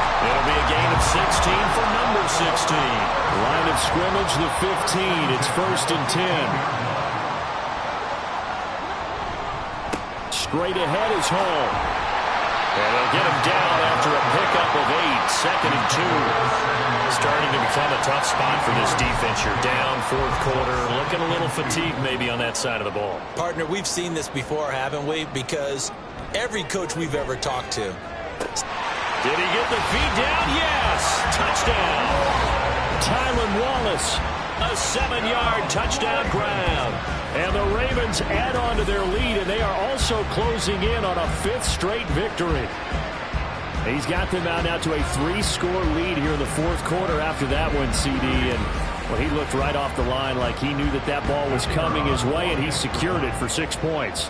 Yeah, and I think when you're leading by a healthy margin already, it actually loosens you up and allows you to take maybe a few more chances and definitely play with more confidence because he certainly saw something he could exploit in the defense, and he made sure to let his quarterback know, just get it to me. And the rest was all up to him, and he delivered and made it a 3-score game.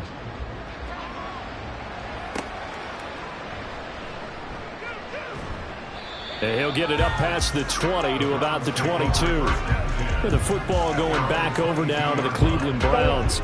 We certainly had a sense coming in here that these guys were in for a tough one on the road. That has been how this ball game has played out. They trail big as we continue on now here in this 4th quarter.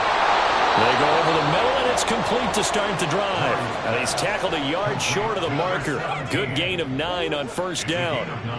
From the 31, here's 2nd down and 1. At the 31-yard line. Murray now to throw. And that'll fall incomplete. He was hit just as he let that go. And now it's 3rd down. So they just need 1 yard here to pick up the 1st down.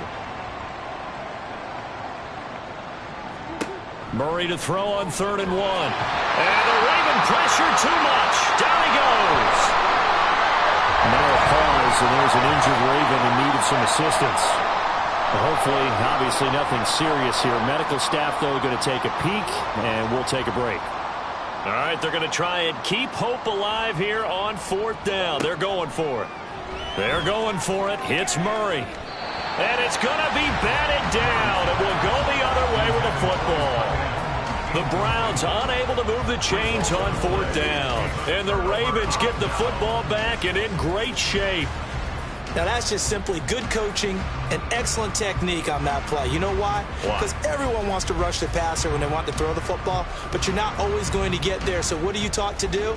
When the ball's finally thrown, get your hands up in the passing lanes, and they batted that one away. No. Over the middle and taken in by the corner. And he doesn't quite make it, taking it within an eyelash. Dropped at the 1.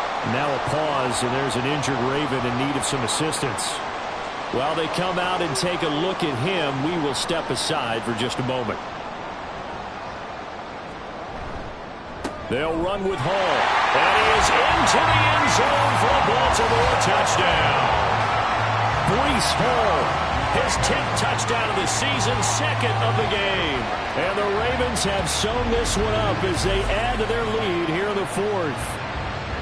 So it's a pretty good season he's putting together running the football. That now 10 rushing touchdowns on the year. And we know this is a passing league, and those numbers throwing the football, they seem to go up and up every year. But there's still something to having a reliable back you can count on in the red zone to bring things home for you. And that's what he's been doing all season long.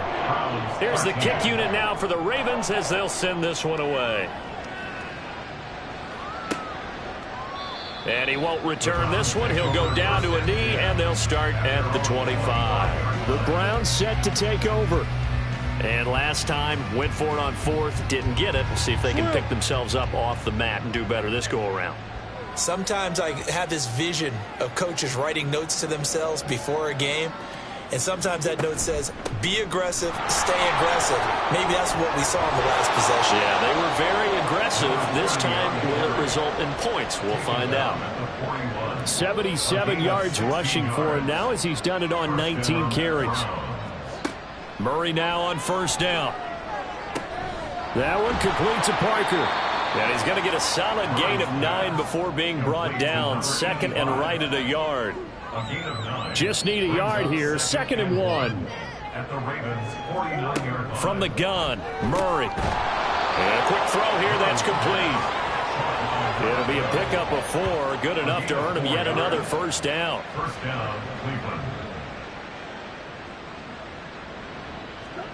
Murray now. Firing quickly here, and that's complete. So give him 5 yards there on the pitch and catch, and that'll bring up 2nd down.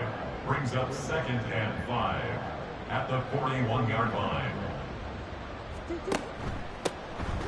Now they'll run on the draw, and he'll go down here at the 35-yard line. They got 5 through the air last play, now 5 on the ground. 1st and 10. And the Browns 1st down. Here's Murray. There's that man again. It's complete. And this time not quite to the 30. It'll be down at the 31-yard line. 2nd and 5. 31-yard line. To throw, it's Murray. Looking left side. He's got it. Complete.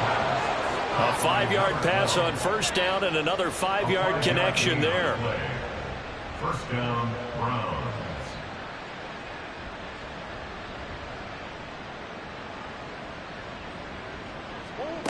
Out of the gun, here's Murray. And he's got his favorite target yet again. It's complete. The Browns passing game finding its stride. They've got another 1st down. 1st down, Cleveland. Murray now running left off the option. And he'll find his way down inside the 10 to the 9-yard line. Now Murray throwing on 2nd down. And he's going to be taken down, sacked back around the 18-yard line. Well, this is getting ridiculous. 8 sacks now. That time multiple guys get to it. Guys with his talent in the pocket aren't supposed to be getting hit like this, and you know an intense conversation with the offensive line is going to occur after this one. Might not be from him, but the offensive line coach will have plenty to say about this game. How to approach this. 3rd down and 16 yards to go. Here's Murray. Ball had his hands on it, couldn't bring it in. Pretty symptomatic of how this game's been going. They lead big, and a major part of that has been how they've taken their play to a whole new level this second half. No points allowed since the break, and you can add another incompletion to the total number that they forced in this runaway contest.